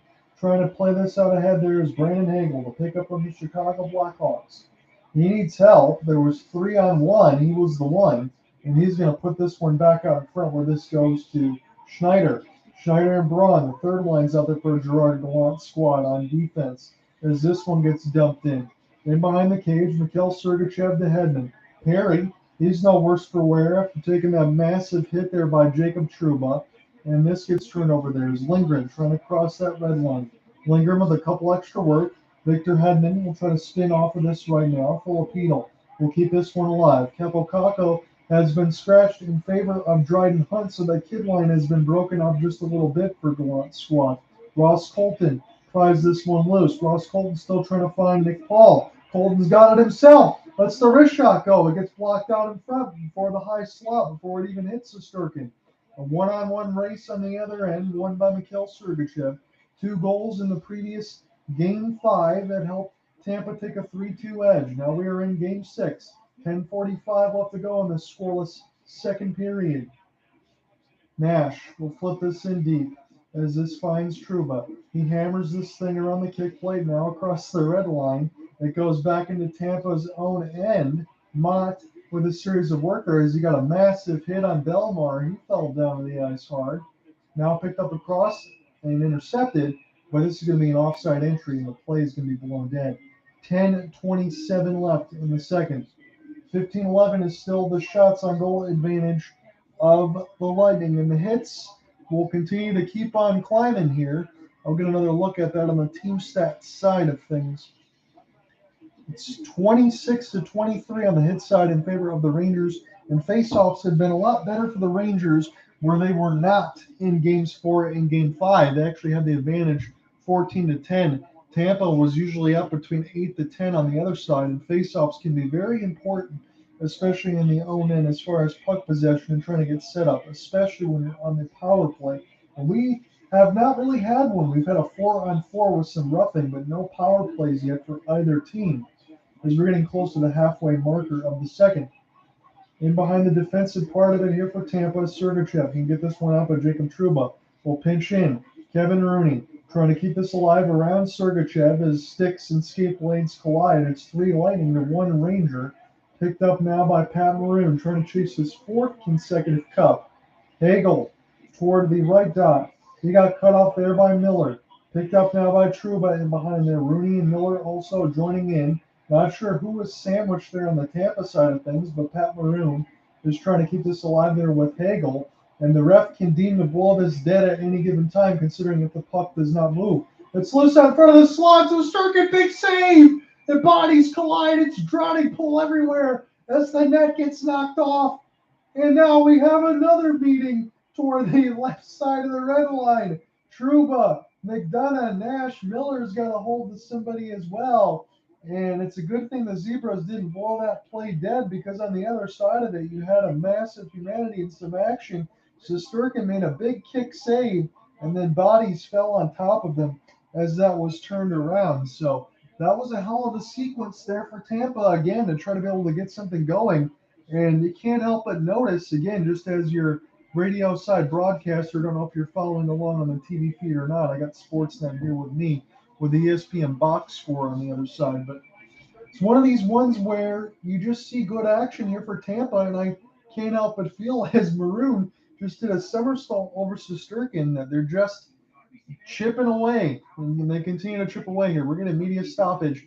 9:36 left to go in the second. Come right back.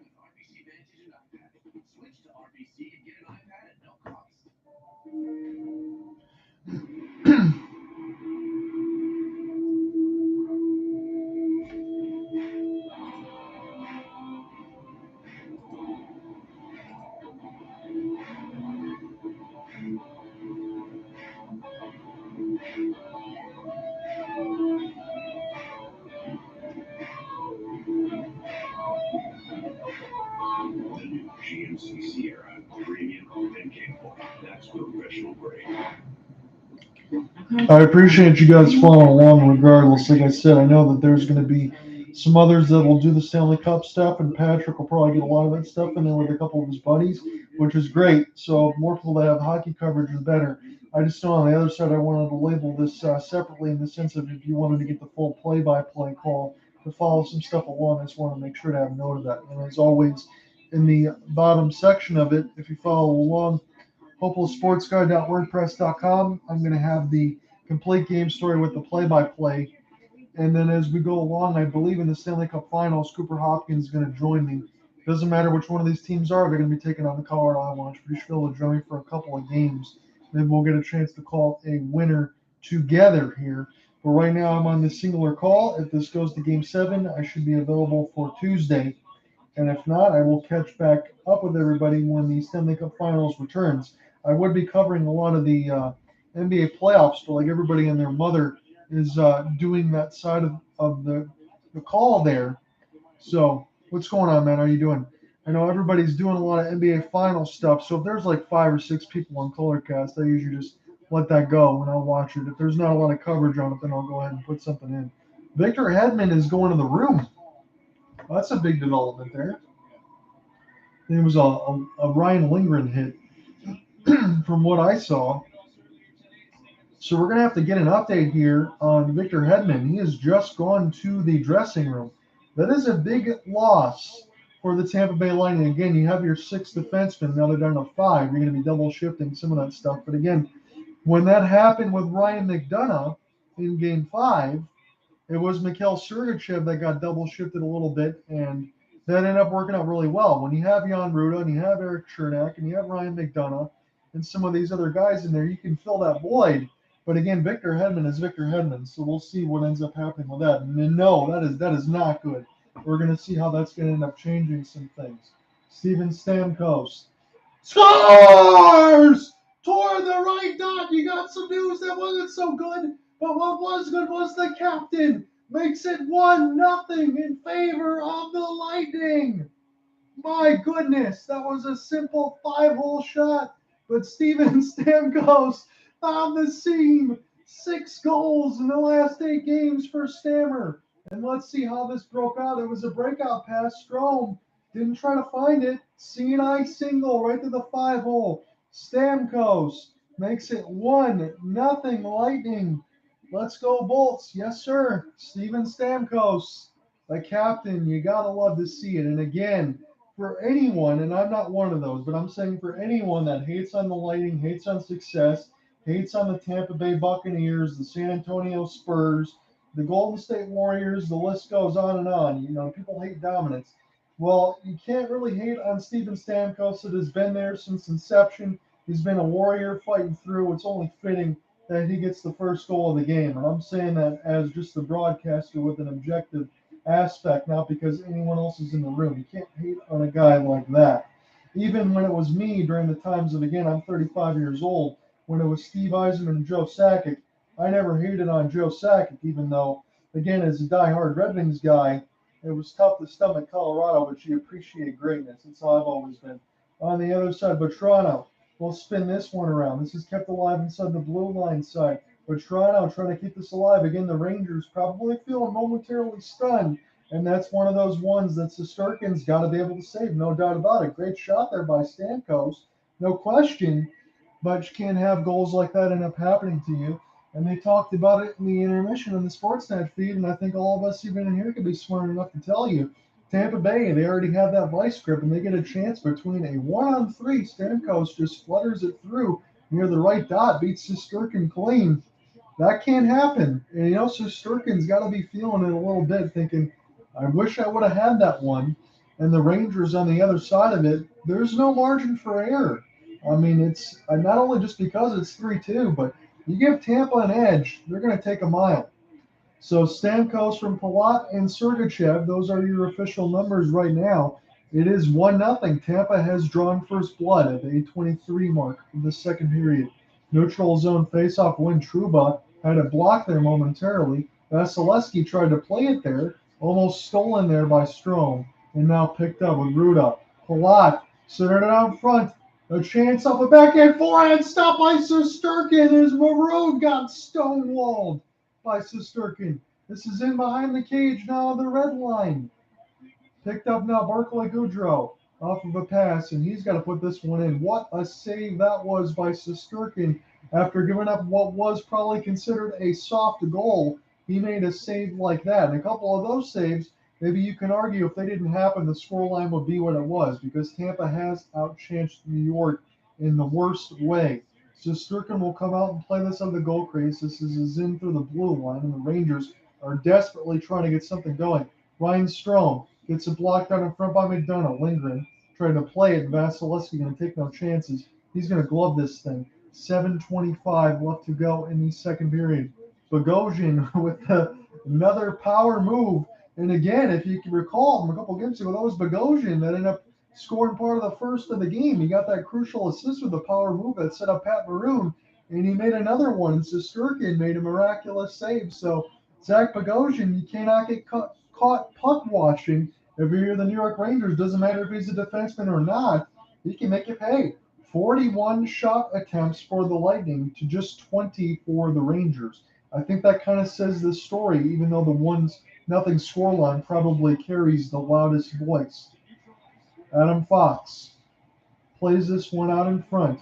Artemi Panarin, Strome, Lindgren, a give and go. Too much passing there. Vasilevsky made the first save, and that was something that's been talked about on the Sportsnet side and even on some of the ESPN. If you get a good shot, don't be afraid to just fire it right on. You know, Ryan Lindgren showed you that in Game 5 when the Rangers scored first, scoring from an impossible angle near the right faceoff dot. If you're not getting shots on Vasilevsky, then he doesn't have to make any saves. So, yeah, that was a good crisscross there, a good block by Ruda. The second opportunity found Vasilevsky as the goal stick fell out, and Ryan Strome had to jump out of the way to not hit Vasilevsky. So that was a great move there by Strome. Kind of lift that leg and jump over there. 7:06 left to go in this second. Again, Tampa has drawn first blood as Steven Stamkos was 1 against 3, and his wrist shot found pay dirt for the first goal of the game. Again, another neutral zone draw. Now it's 7 minutes, and Eric Chernak might have took a stick right to the mouth. Looking for blood, no doubt about it. See if a high sticking call is going to be called against the Rangers. So Chernak, yeah, he got smoked right in the mouth. I believe that was Schneider. And he does have a little bit of blood near the mouth area from what I see. He might have lost one of those chiclets as well. I don't know if he already had one of those smiles like hockey players do where you're missing some teeth. So Panarin is going to the box. 12:59 as the New York sucks sign is in behind Artemi Panarin right now. It's Palat, Stamkos, Kucherov, Perry, Sergachev on the ice right now for the first power play of the game, if you can believe it at that point. Tampa's already got the first goal. This is Sergachev now. No Victor Hedman on the ice as he's going to the dressing room. Played out in front. Stopped there. Palat couldn't find it. Picked up by Sergachev. Tried to center it out in front in between Mika Zibanejad. And now Palat has it. Stamkos trying to set this up near the dot. Ryan McDonough. Going to wait for Kucherov near the right dot. Kucherov. Palat. Back to Kucherov. Kucherov now. Palat centered out in front off the backhand. And this gets dumped down the ice. So Tampa Bay is 3 for 13 in this series on the power play. Picked up now by Palat, but he was offsides. 1:18 left to go in the power play. 6:18 left to go in this second stanza. So for as much as Tampa has not scored on the power play, every time between covering games 4, games 5, and now we're in the middle of game 6 of having this, their power plays look good. They've got some chances. They've got some shots. Again, there's some saves to be made, but there's screens up in front, attention to detail. I like what I see from Tampa, even though the numbers probably are a little bit lower than they'd like them to be. I think the execution has been pretty good. So Cirelli has a neutral zone draw here. He wins this one clean. This goes back to Mikhail Sergachev. 77% penalty kill for the Rangers in the last 8 games, and those numbers have to continue to improve. And they need to right now. They're down 1-0. Kucherov with an entry. Stamkos near the left dot's going to leave this here for Mikhail Sergachev. He's going to play it across to McDonough, slap shot, and that one goes wide. Kept in by Sergachev near the left side D. Stamkos tried to flutter that one ahead to Kucherov, and this one got cleared down the ice. 46 seconds left to go on the power play. So when the power play when it ends, I should say, we're going to have 5 minutes left to go even in the second period. Kucherov, nice play set up here for Stamkos near the low slot. Rattles it around to Kucherov now near the left dot. Centered out in front for Sergachev with a slapper. And it went right into the glove of Shesterkin. That was a great design. And Sergachev put all of his body weight in that one. 5 power play goals for Nikita Kucherov in this 2022 playoffs. And again, it doesn't matter anyone, anywhere, anytime.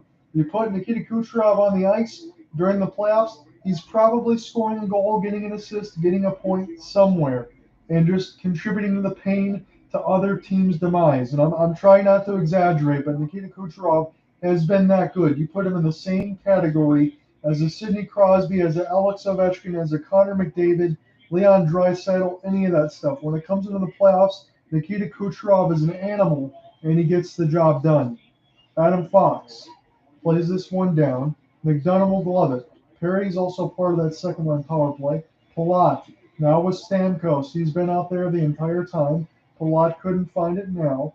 And this goes to the Rangers, but it gets turned over by Andre Palat as he collects it. Picked up now by Nikita Kucherov, holding that L2 off the backspin. Stamkos flubbed it out in front. It might have hit the goal stick of Shesterkin as we're back to even strength. 2 shots in the power play here for Tampa. They still got it. Kucherov being worked over by 3 Rangers, but nice steal. Anthony Cirelli played out from Palat. It went off the right side of the bar. My goodness, Palat was right on the doorstep of Shesterkin, but the post said no. Killorn racing through. Cirelli could have a pass across. Killorn with an opportunity. Shesterkin said no. Cirelli plays it back. Here's a chance. I believe that was Hedman that's back on the ice now, or that's Chernak. My apologies. Chernak. Panarin holding off the backhand, sends it out in front for Mika Zibanejad, and that got picked off. Schneider has it now. He's going to try to just take a deep breath, and they're going to hold on there with Braun. Braun being worked over near the right dot. He's got to flutter this one in. Rangers have it now. Panarin trying to play that cross pass because of Zibanejad trying to help Schneider as the Rangers finally get some zone time, but they haven't had much to do with it yet. Hedl out there now with Alexei Lafreniere as part of the kid line is still alive. And there was a little bit of 5 seconds where everybody was just standing around trying to figure out where the puck was. Intercepted there, Hedl, able to play it back to Braun. Now he finds Schneider as they try to go across the red line. They'll flutter this one in instead and get some changes here for the second line. Vasilevsky almost misplayed this thing. Picked up now by Jacob Trouba. Tried to center it near an open faceoff dot. Picked up now by Tampa. And now New York. And settled down once more. But again, they need some sustained zone time and some shots. It feels like Vasilevsky could have been back there with a pillow right now. Ross Colton trying to find it as this goes to Shesterkin. One of the players lost a stick here. Not sure if it's on Tampa or the New York side, but I think there's been enough time to go collect one.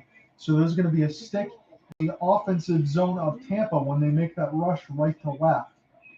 But now we have an icing so that debris can be cleared.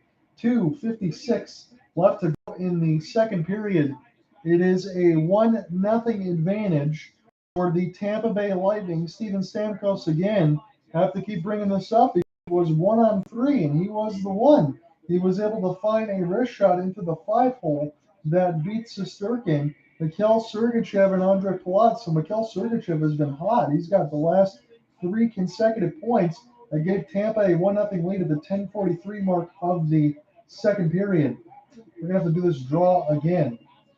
So right now it looks like Nick Paul and Ryan Strome will be in on the draw. And they're going to try to move some of this around. This Amazon Web Services thing is doing me no favors. But Nick Paul wins this one clean. Ross Colton, nice chip ahead and look through. Ross Colton, toe drag out in front, is going to try to power his way behind the net.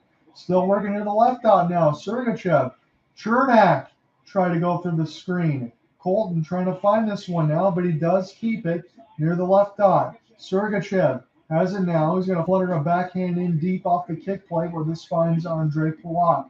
McPaul trying to work some guys over here for the Rangers. As this goes back to Strome. He's wearing that assistant captain A. Strome from Lindgren. As this gets down the ice, but Tampa is going to be the first to get to it with Jan Ruda.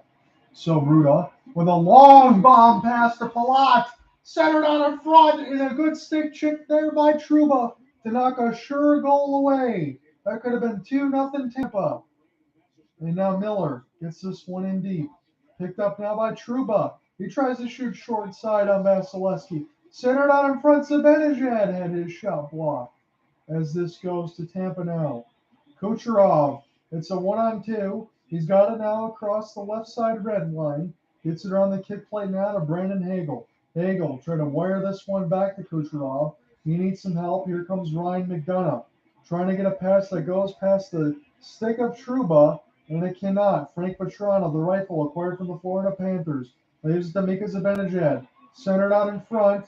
Race for it now. Anthony Cirelli holding that L2. Centered out in front. Alex Killorn off the backhand. He gets it taken away, but I think Hagel's still fighting for it. He finds Killorn. Shot goes off the blocker of Shesterkin. This is still with the Lightning. Good work there by Hagel as he tried to find Cirelli now. The Lightning enjoying some extended zone time. Lindgren just trying to help with Zibanejad to get it out, but Hagel still working through a good work there by Anthony Cirelli.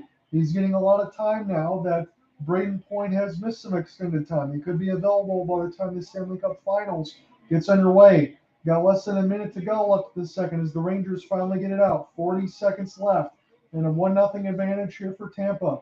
They're looking to punch their ticket to the Stanley Cup Final for the third consecutive year. Palat gets worked over there by Dryden Hunt. It's 50 shot attempts to 23 in favor of the Lightning in a 1-0 scoreline.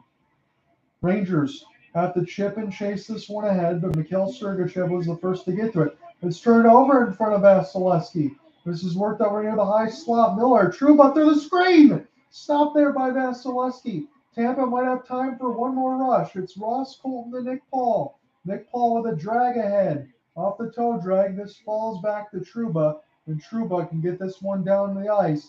That's going to end the second period. Tampa draws first blood, courtesy of the captain, Steven Stamkos. When we come back, I'm going to call third period action momentarily. Enjoy the second intermission, everybody. And again, if this goes to overtime, I will be here as long as it takes with the play-by-play of Game 6. Will Tampa go to the Stanley Cup Finals, or will New York force a Game 7? We'll find out when the third period will resume shortly. Talk to you guys soon.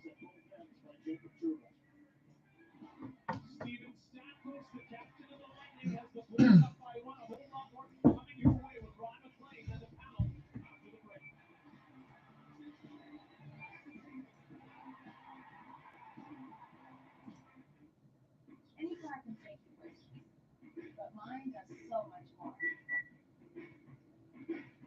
It keeps me connected to the things I like, heading in the right direction, and looking good.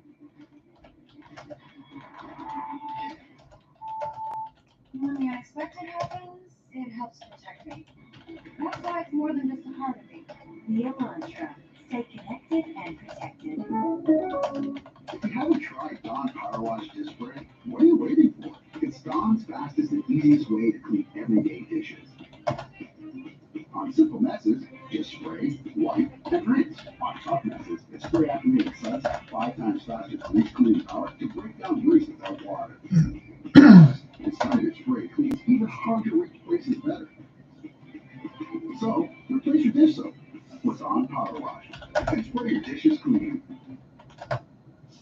Want to do something good for you and good for the earth this spring? We mean really, really good. Just look for proven winners color choice shrubs in the white containers at your local garden center and plant them in your yard. They've all been trialed and tested for your success. So you provide a little bit of TLC and they'll provide for years to come. Proven winners color choice. A better landscape starts with a better shrub. So I'm a beachside hotel. As you can see, I'm pretty relaxed. I'm looking for someone who likes sand and sun. If you have kids, I'm great with kids. So yeah, that's me. See this? You set tasks and get a huge allowance for doing that. See that? Cleanest your room's ever been. Mom! You said tasks. They earn money. Milo, helping kids learn, earn, and spend smart. It's 5 a.m. and I feel like I can do anything. We've got apples and cabbage, 7,000 dahlias, vegetables, and... Let's get to dinner. We've been coming here since 1868. There's a lot of pushy desk stuff out there, but... This is a happy place. There are millions of ways to make the most of your life. How will you make the most of yours? You're on track. The right choice. Visit yourontracker.com today. I own this land and I don't give any of your permission to take your job. Expecting you. What could they do? We're a self-sufficient community prepping for the end of the world. I'm serious. Dyke Ribbon isn't cheap. What's your job description again? To make your life easy. You're not doing that right now. Your platform should reflect the life that you want, not the life you have. What are you doing for money? I'm a working woman now. Can I have a reason? Yeah. June 21st, it's time to crown the NHL Top Rookie, Defenseman, Most Valuable Player, plus Top Goalie, and more. Celebrate the NHL Awards June 21st on Sportsnet. Is there anything more fun than the Stanley Cup playoffs? Every night before puck drop, the Sportsnet Hockey Insiders get you ready for all the night's playoff action. Did you see that? Hockey Central every game. Sportsnet. Hey fans, your tweet could become extant history in the Hockey Hall of Fame. Tweet the hashtag Stanley Tweets and tell us what winning a Stanley Cup would mean to you. How many giveaways in the game, Kevin? Donut. Double donuts. I believe they're striking. The officials are striking because we called them out. No giveaways. Either team. Steven Stamkos, by the way, that's his 40th career playoff goal, 110th all-time, tied with the great Bob Bourne. So I like it on small like that. Why don't you take us through the Okay, so I think this is one shot that all of us expected Shesterkin to save, considering the game that he's had, and it seemed like a pretty harmless 1-3 with Stamkos. Stamkos does a nice job right there getting away from Panarin, but from that angle and from that well out, I was frankly shocked. Shesterkin has made at least, 12 great saves in tonight's game, maybe 15. And so, I don't know. It doesn't look like a great job of deception by Stamkos on the release. It's well placed, but, I have no idea what Shesterkin might have been looking at, or maybe a loss of concentration, because that is a save that you're going to make in virtually every time for an NHL goal. The one suggestion might be no look. The fact that Stamkos was kind of glancing toward the corner, but as you were saying, body, skate blade, everything kind of indicated. Yeah, most goaltenders, I'm going to say 99% of them that have ever played only focus on the puck. So it doesn't matter where the player's eyes are looking, where his skates are pointed. I know that I think Jacques Plante talked about the skates, but that's most goalies can't do that. It's a tricky release, and it's a perfect shot. I think it's a combination. It just happens to be an absolutely perfect shot posted in. I think it's tough to blame him considering their 100%. Did you expect that shot to go No, absolutely not. That's a shot that goes in overtime. The guy's had an unbelievable playoff. Unbelievable. All right, the Lafreniere hit on him. Look, if the Rangers come back and win this game and force a game 7,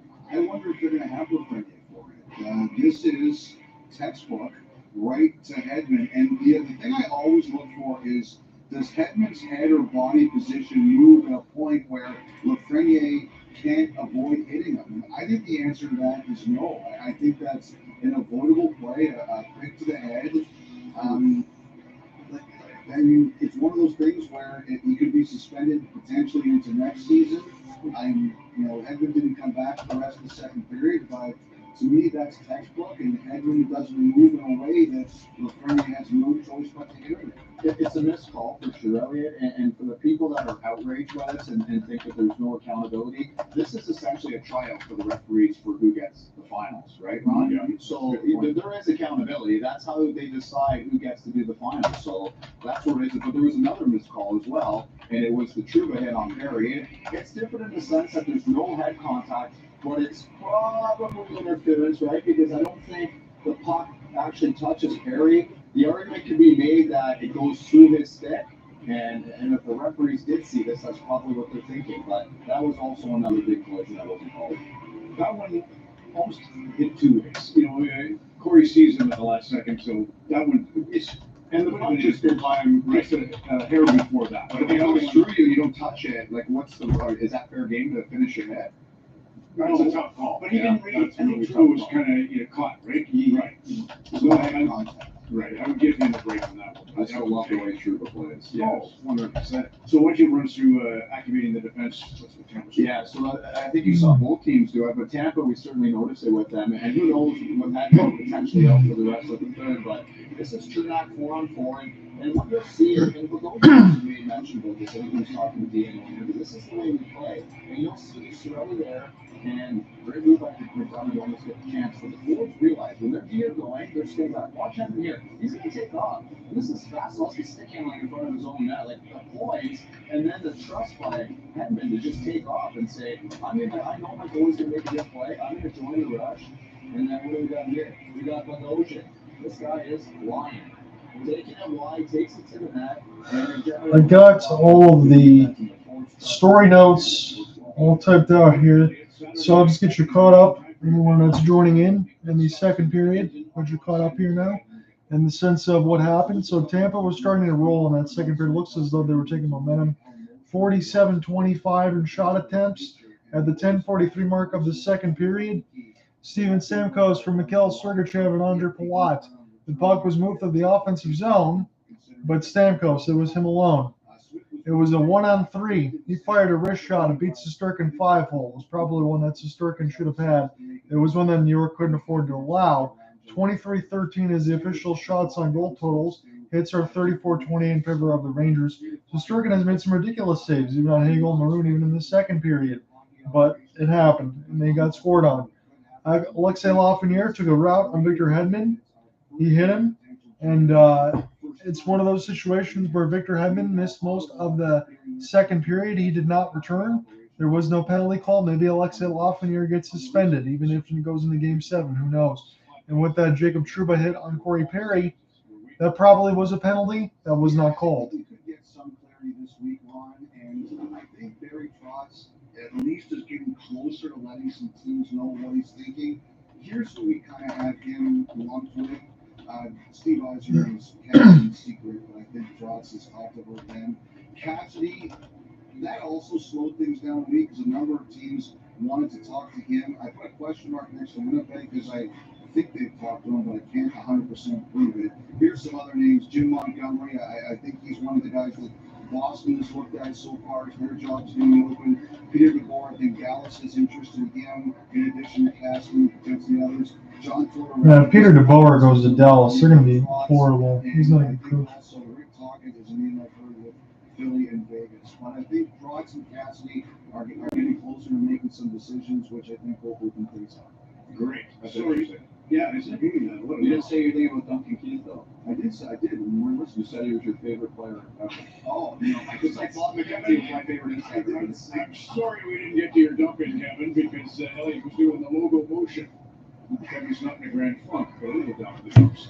So I'm going to be back here for the start of the third period. I'm going to have the complete game story and play-by-play to follow.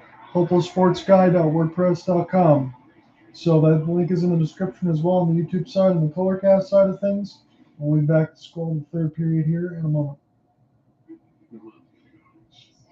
Using my Old Spice moisturizer with shake and wearing my robe.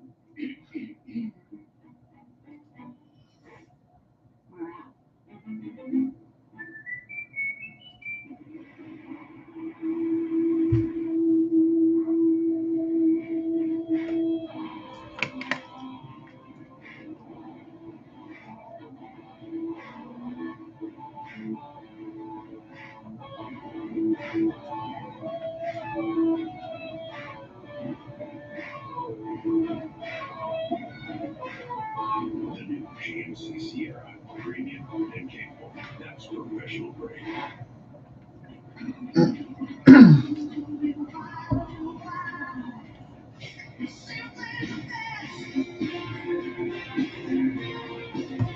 Pepsi Zero Sugar. The best tasting zero sugar Cola. Taste the difference. Cars have been been there for us. So let's be there for them with the premium fuel they deserve. Respect your ride. Choose Esso Supreme, the premium fuel that keeps your engine 3 times cleaner for more kilometers per tank. I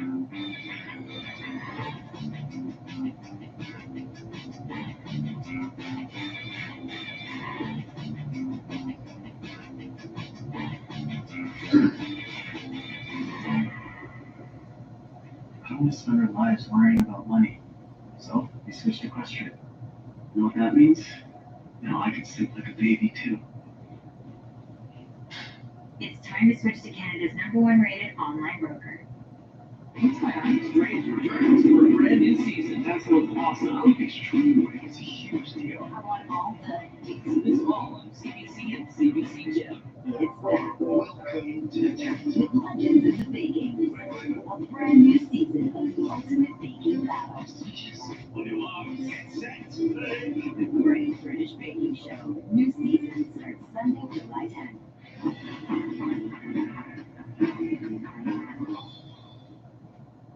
Car can take you places, but mine does so much more. It keeps me connected to the things I like, heading in the right direction, and looking good.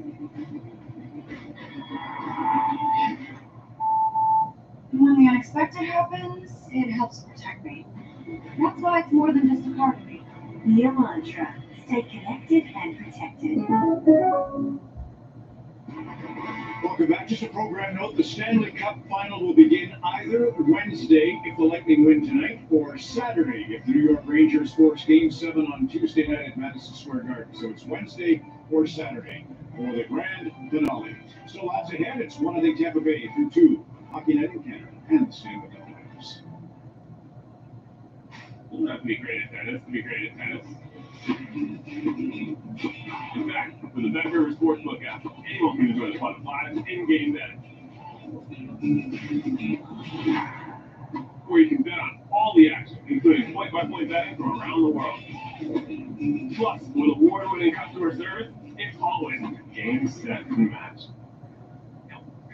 Took it easy on you. Download the BetRivers Sportsbook app. It's a whole new game. There are no limits to how high you can go, how far you'll take it at the Jeep No Limit Sales Event. Get into a Jeep Wrangler and choose from our extensive inventory. Or Jeep Grand Cherokee. Select owners get up to $4,000 in total discounts, plus a 1% finance rate reduction. The Jeep No Limits Event, where adventure has no limits. So I'm at Beachside Hotel. As you can see, I'm pretty relaxed. I don't mean to brag, but I do have multiple pools. I'm looking for someone for like sand and sun, active types for pool. I know a lot of fun spots. If you have kids, great. I'm great with kids. And yeah, that's me. Beachside Hotel.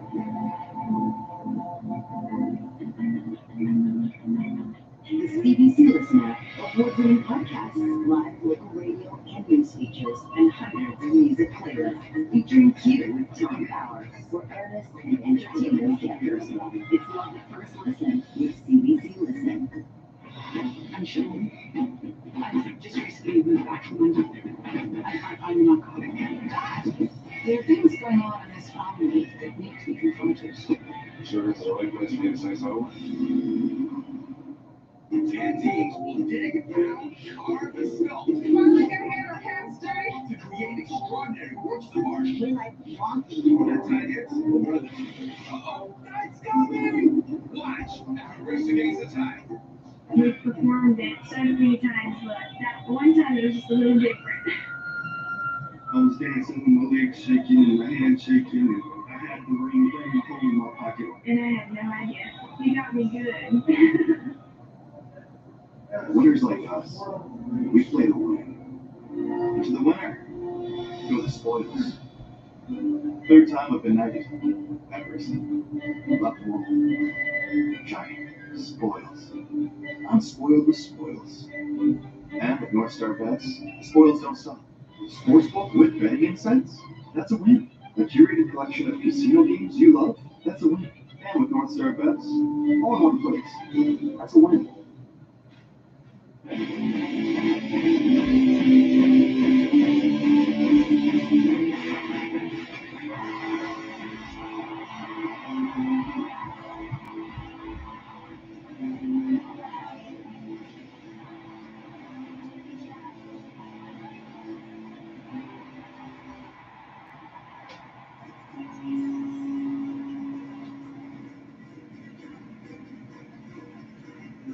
Lightning after 40 minutes, possibly just 20 minutes away from a third straight Stanley Cup final appearance. And more good news, Victor has been back on the bench, looking ready to go after taking that elbow from Alex Lafreniere. Meanwhile, the captain, always the flair and dramatic. And here he was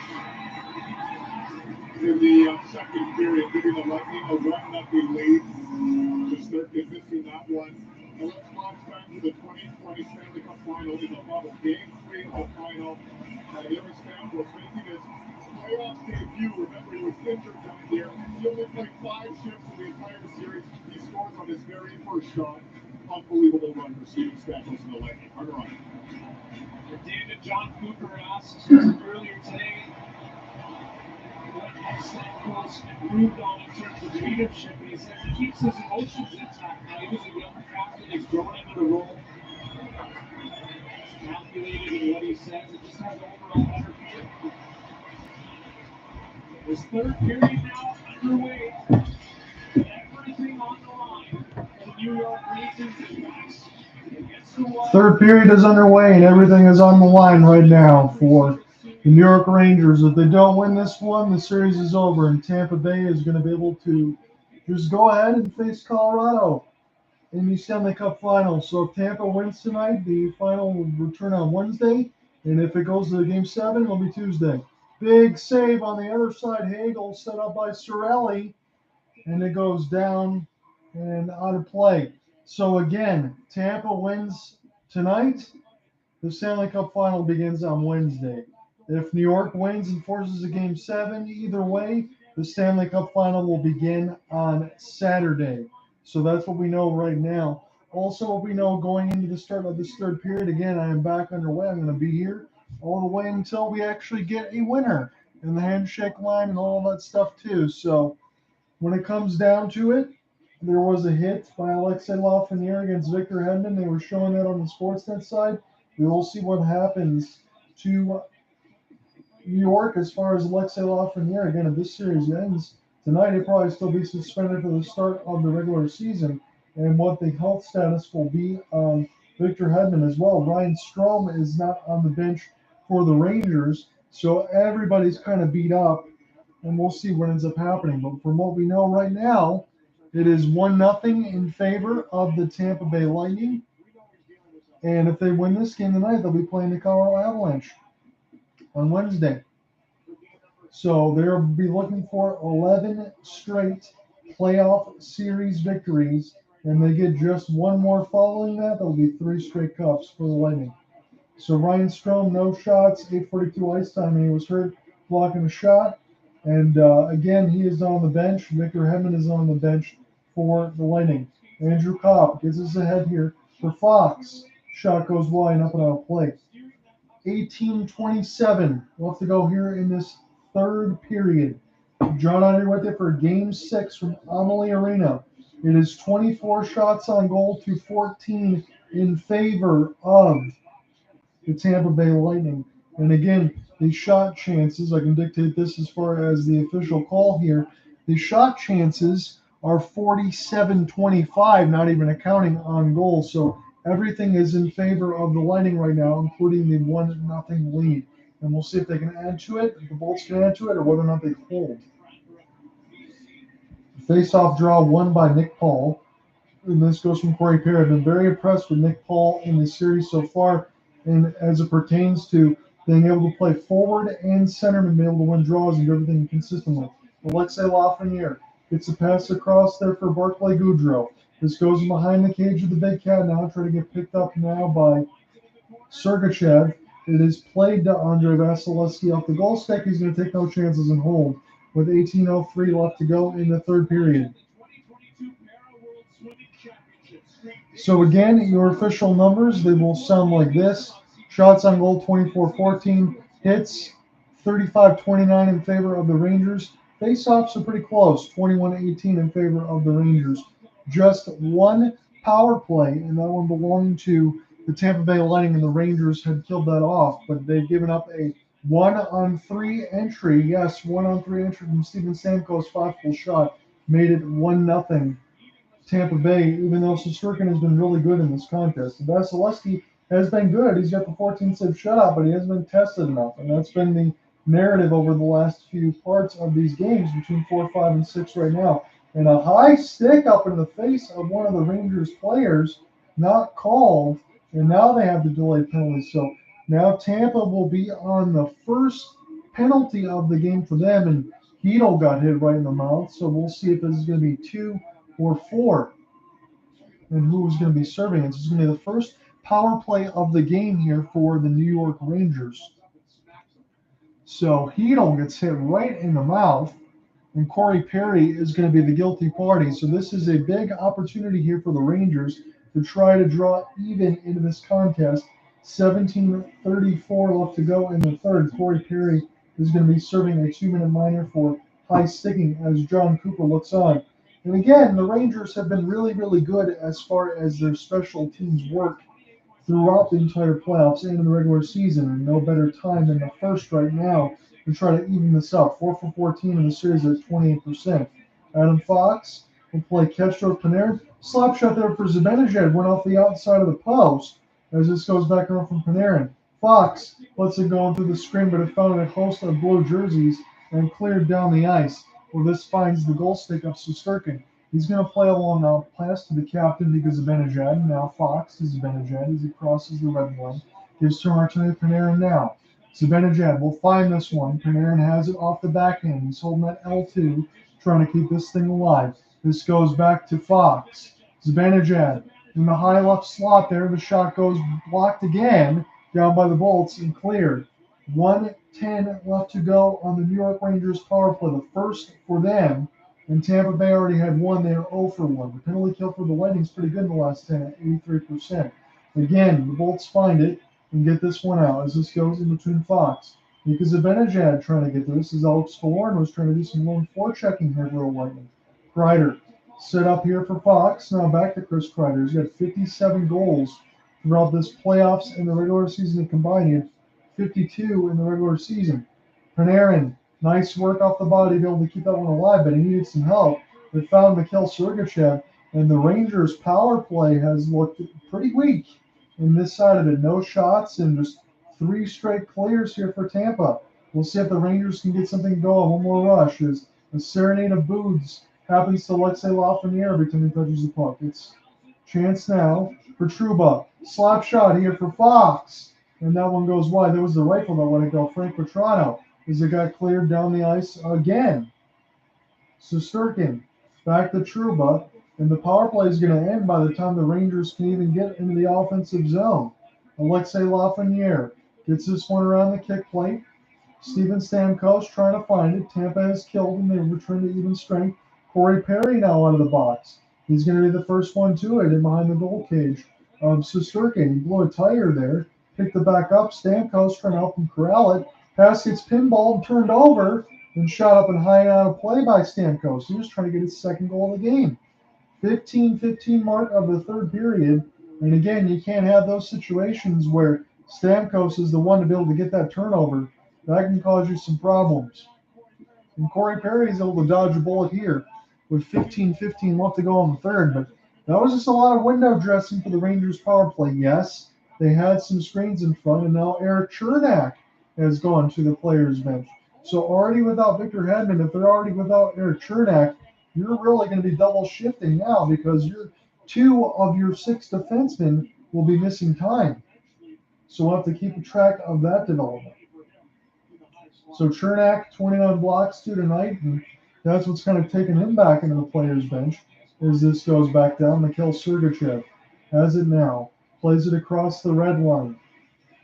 trying to go to Pat Maroon. And again, this is an offside entry, so we're going to have to do this once more in the neutral zone. 15:02 left to go in the third period. It is a 1-0 score line in favor of the captain, Steven Stamkos, from Mikhail Sergachev. And then we'll get the other one here, and then Andre Palat.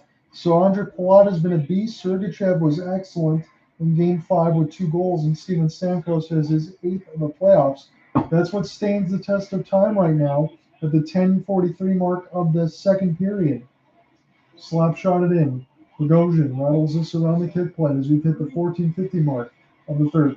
Pat Maroon trying to bother Dryden Hunt and still keep it alive. It's played in behind Maroon. Loose it out in front, so Sturkin didn't know where it was, and I didn't either. This is still behind the goal cage. Picked up now by Maroon. Kucherov will stick check this thing forward back to one of his defensemen and get this set up now as Maroon trying to get a hold of it, and the Rangers will try to backhand this thing out of there right now. This is back around the blue line, picked up now by Kopp. And Keandre Miller can reset this here. He's usually out there with Jacob Trouba on that second one for Jerome Gallant's squad. But the Rangers have to get something going right now, or they're going to be going home. Right now, Tampa has a 3-2 series advantage. And Tampa's in the driver's seat with a 1-0 lead with about 14 minutes left to go. Picked up now by Tampa, looking for an outlet pass. And we'll see if Hagel can beat Miller to the puck. He does. This goes to Alex Killorn. Hagel got tripped up in behind the cage. No call there, as this is still with Cirelli. Hagel plays it to Killorn now once more. Mika Zibanejad, the captain, trying to pry this loose here for the Rangers. It's bounced up near the left dot right now. And picked up now on the other side by the Rangers. Still with Tampa as they're able to glove this one down as it was turned over. Set out front, Killorn Hagel. What a stop there by Shesterkin. And now the Rangers are going to have to try to break this thing out with Chris Kreider. Kreider lost an edge as this goes to Alex Killorn. A nifty move there, stolen out in front. Kopp trying to find it as well and center it out. This goes to the high slot. It's Blues down from Vasilevsky down. He made the first save, but the Lightning couldn't get it out. This is still with the Rangers right now, but now the Lightning might be able to do it now. Here's a chance to get this one out now. Kucherov have it. Kucherov trying to play this toward an empty wing. As now they're trying to make some moves here. Sergachev fought off the puck. Here comes Kucherov. And now the Rangers desperately trying to get it out of their own end. Steven Stamkos trying to fight off Andrew Kopp to Sergachev. Goes back to Sergachev from Kucherov, and they can't hold the blue line. So they got to reset here. Jan Ruda will get this one down across the red line as it flutters through. And Andre Palat was able to find it in between 3 Rangers. Palat onto the high slot. This is picked up now by Mikhail Sergachev. And behind the cage with Shesterkin. It's been busy back there. Tampa has had the better of the effort throughout this entire game right now.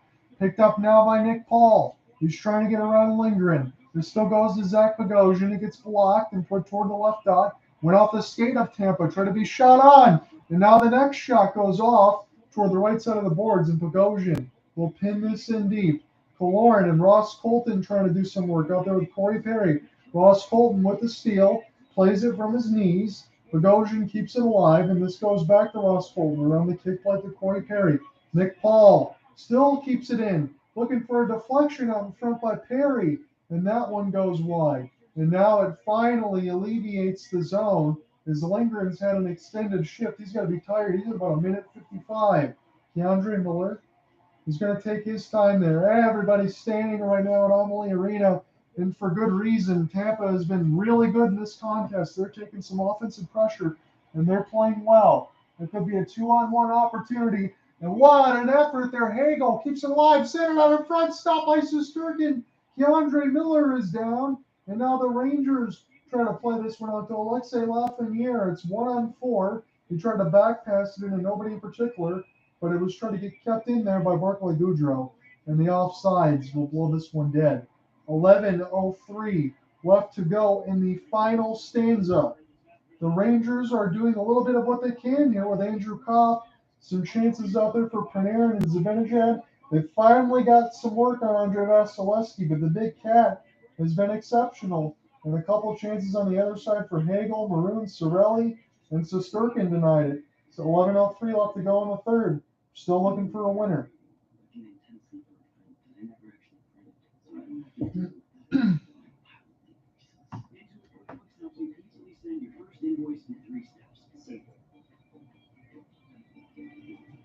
Introducing the all-new Gillette Labs with exfoliating bar. It combines shaving and gentle exfoliation into one efficient stroke, where a shave is quick and easy as washing your face.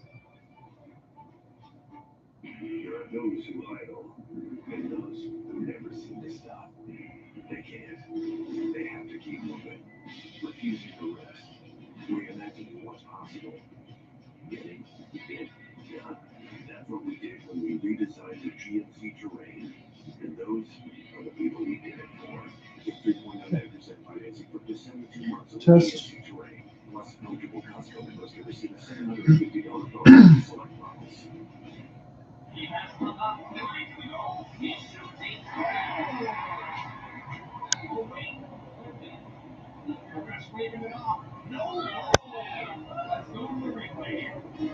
Yep, that's a Johnsonville moment. Ron's good to go. She said, She's using my Old Spice moisturizer with shea butter, and she's wearing my robe. We're out.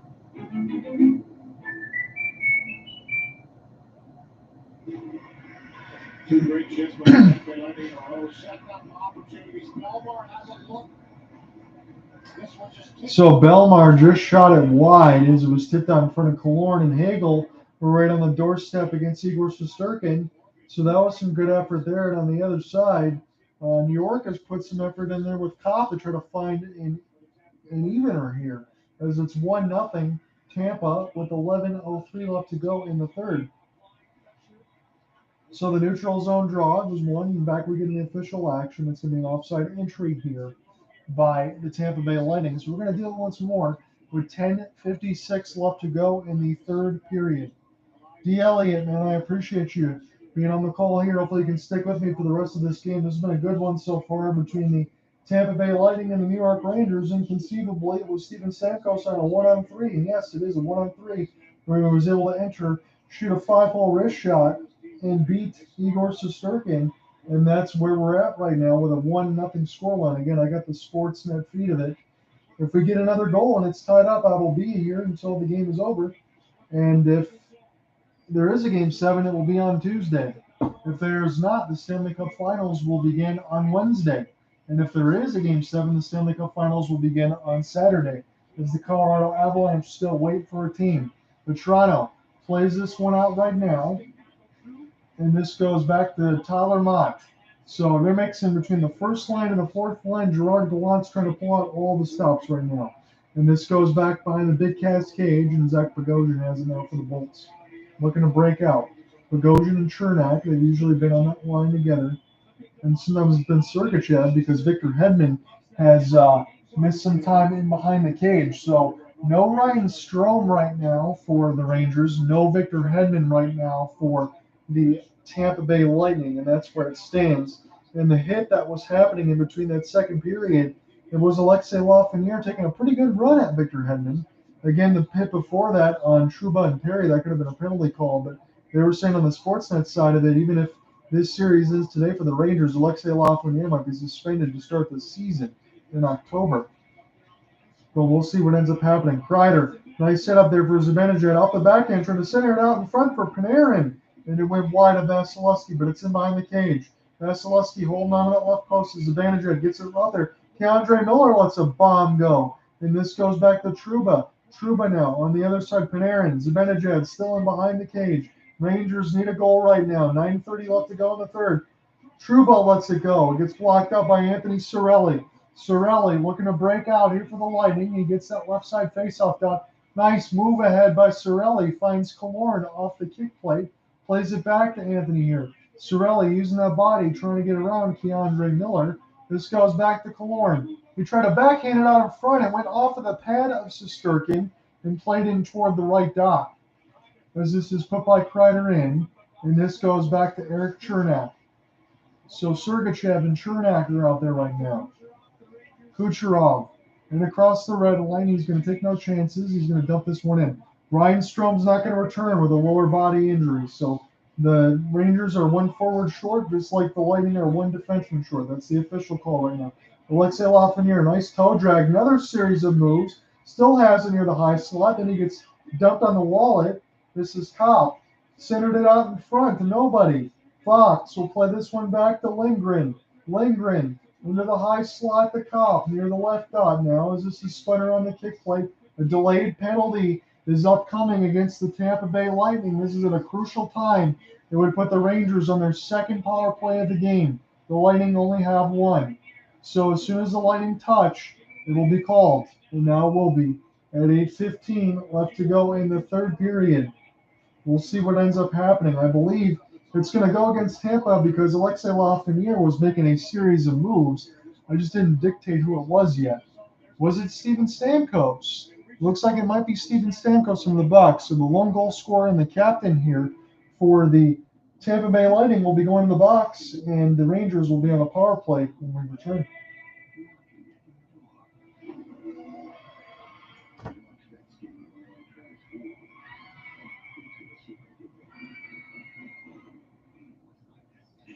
So, D. Elliott, were your thoughts before this game had started that Tampa Bay was going to find a way to win this one at home? Or even if it was a Game 7, you would still favor them to go ahead and win this one because they've been there and done that before? Or do you still think the Rangers might be able to pull this out with a little bit of 8:15 left to go in the third? This power play is obviously very, very critical. And what do you see between them, these two teams, and the Colorado Avalanche? Whether or not the playoffs begin on Wednesday, if it's over today in this series, or Saturday if it goes to Game 7.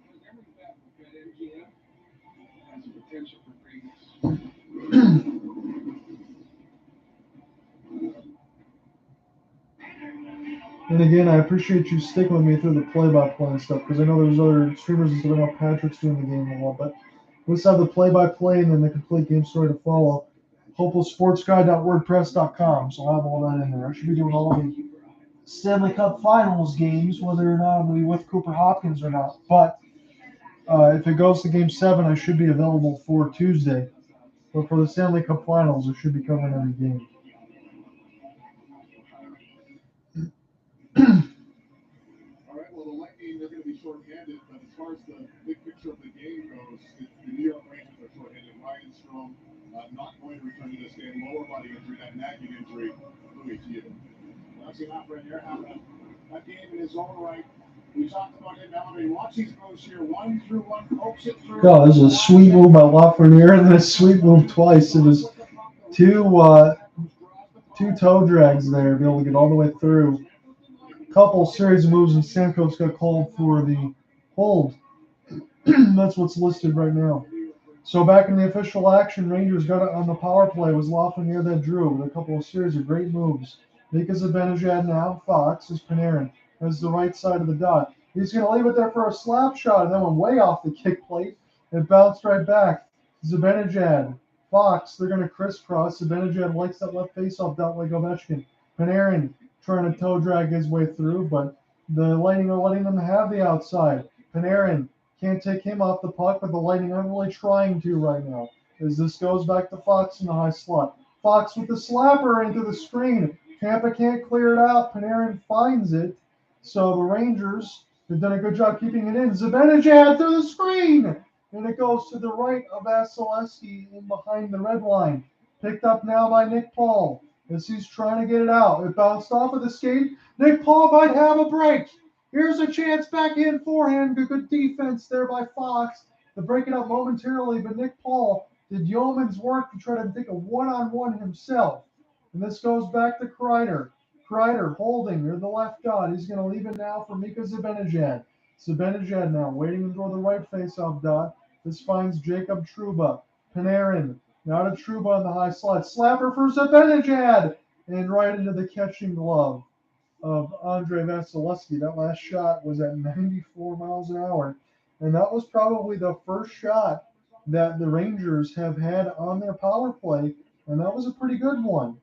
Right out in front in the catching glove. Had to be the save there for Vasilevsky. So no particular preference in this one. Hold on one second. Not a big NHL guy, but I have friends who are Tampa fans, and I'd say go Bolts. Hubbard and Colorcast, Linda Post of you with after the Cubs games, which they inevitably lose. Yeah, I apologize with some of the Cubs stuff. Again, that can be very difficult. Tigers guy myself, so that can be difficult on the other side. So 6:55 left to go in the third. Scores! Here's a chance for Vetrano. He lets it go in through the screen, and it's 1-1. My goodness, the Rangers have tied it up. They needed that power play goal. They found a way, and it is a tie game. That is a great face-off win that goes back to Vetrano. He made no mistake about it. He found the goal and found a way, and the Rangers are still alive here. And we're going to get the official time. It is 6:53 left to go in the third. And then once I get back on the other side, I'm going to have to answer the phone once this third period is done. But I'm going to go ahead and take care of that once this is done. So 6:53 left to go in the third. Frank Vetrano with the rifle gives the Rangers a 1-1 tie. Vetrano with his fifth of the playoffs, assisted by Andrew Kopp after the draw win. Kucherov leaving it across Stamkos. What a save! And now they say it's in. And Shesterkin is fighting for his case there to see if there was some kind of interference. It was passed across and put in. And now Victor Hedman is also on the ice. I want to just get this quick clarification here. It looks like the goal is going to stand. Kucherov from Stamkos, and Tampa comes right back within 25 seconds. And it's a 2-1 lead for the Bolts. Kucherov with a wonderful sauce. Stamkos right through the glove of Shesterkin, and it looked like it might have been pushed through on a second effort. And that's why Shesterkin is having a little bit of a beef with it. Again, right off the flyby, might have bounced off of Stamkos' skate. So right off the flyby, off of Stamkos' skate and into the net. And we're going to see if this one counts. That's the reason why I didn't give an official goal call from the very beginning, because it didn't go in the very beginning until Stamkos got that flyby. And right now it's 2-1 Tampa over the Rangers. So right after they score on the power play from a face-off win, this goes back to Tampa, and Stamkos from Kucherov. That was a gorgeous pass by Nikita Kucherov. Stamkos found a way, and he scored it. So we're going to see if this is going to be goaltender interference. I think Shesterkin might have a beef, but they're calling it a good goal. So Stamkos gets his second of the game. Gerard Gallant has to be upset about it, but again, it's one of those situations where if you're the Rangers, and I'll say this to you objectively and wholeheartedly, you just scored on the power play. Regardless of how angry you're going to be in a certain situation, you cannot allow in a previous sequence, in the immediate sequence at that, where, again, I don't care how good the pass was in between Nikita Kucherov and Stamkos, and it was a brilliant pass, but you can't have on the other side of it where you immediately give up a 2-on-1 to one of the best players in the world, and the captain gets his second of the game and makes them pay. So it's 2-1 Tampa. And Stamkos, with his second, he was controlling a bouncing puck, and off the flyby, off the rebound, it goes off the skate and in. And Stamkos has his second, and that is an absolute backbreaker. And how many times have we said that throughout the postseason against the New York Rangers? It's been an absolute backbreaker on that side of it. Nikita Kucherov and Andre Palat get the assists. This goes back to the third period. It was 6:10 left to go. There were just multiple goals scored within the last 25 seconds. Panarin, Zibanejad, and Chris Kreider. Fox trying to keep this thing alive. Fox goes in behind the red line now. Mika Zibanejad trying to keep this thing alive. And toward the red line, Zibanejad. Lost it as this goes back to Anthony Cirelli. Kallor, nice pass! Shesterkin said no. He made a great save after just giving up one. How did that not go in? Tampa buzzing all over the ice. 5:30 left to go in the third. That was a glorious opportunity for Tampa, but it's still a 2-1 lead. 60 shot attempts to 38. And here's a chance now. Artemi Panarin will play this one out in front. They might need to make some changes here, but here come the Lightning once again. Sergachev lets it go. Shesterkin, he might have hit him right in the mask.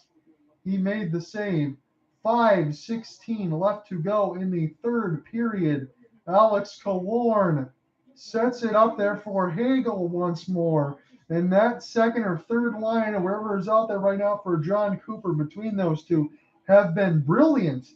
But it's Stamkos with a couple of goals. I want to spend our lives worrying about money. So we switched to Questrap. That means now I can sleep like a baby too. It's time to switch to Canada's #1 rated online broker. Wow, must make getting around so much easier. Well, it does now that my RE/MAX agent found us our dream house in our dream neighborhood, flying distance to everything. Hey, I'm gonna call you back in a few minutes. I was just in the middle of calling a game. It's almost over as long as the scoreline holds. All right, you gonna be good for Sunday or anything? Okay. Okay, that's fine. No, because I was in the middle of calling a game. That's why I had to kind of decline it there for a minute. I still got another 5 minutes. But are you busy tomorrow? Okay. No, that's fine. I will see you sometime next week. I got to go with my mom to work in the morning on Monday.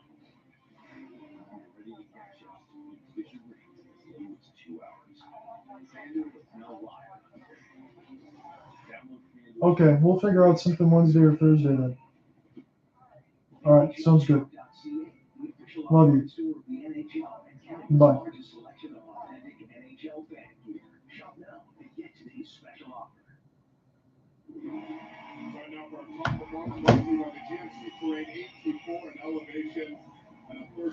All right, I am back. Just to answer the phone here really quick. So 5:16 left to go in the third period. Stamkos' goal does stand, and it's 2-1 Tampa. They're looking to start the party early here and not have to force a game 7. They want to hold off the Rangers right now. 2 goals and 4 shots here for Stamkos. We're going to get back into the official action here momentarily. 5:16 left. Everybody at Amalie Arena has got to be feeling the love right now. This is a winner-take-all essentially here for the Lightning again. If New York Rangers do find a way, they just scored on the power play as the pane of glass has to be repaired.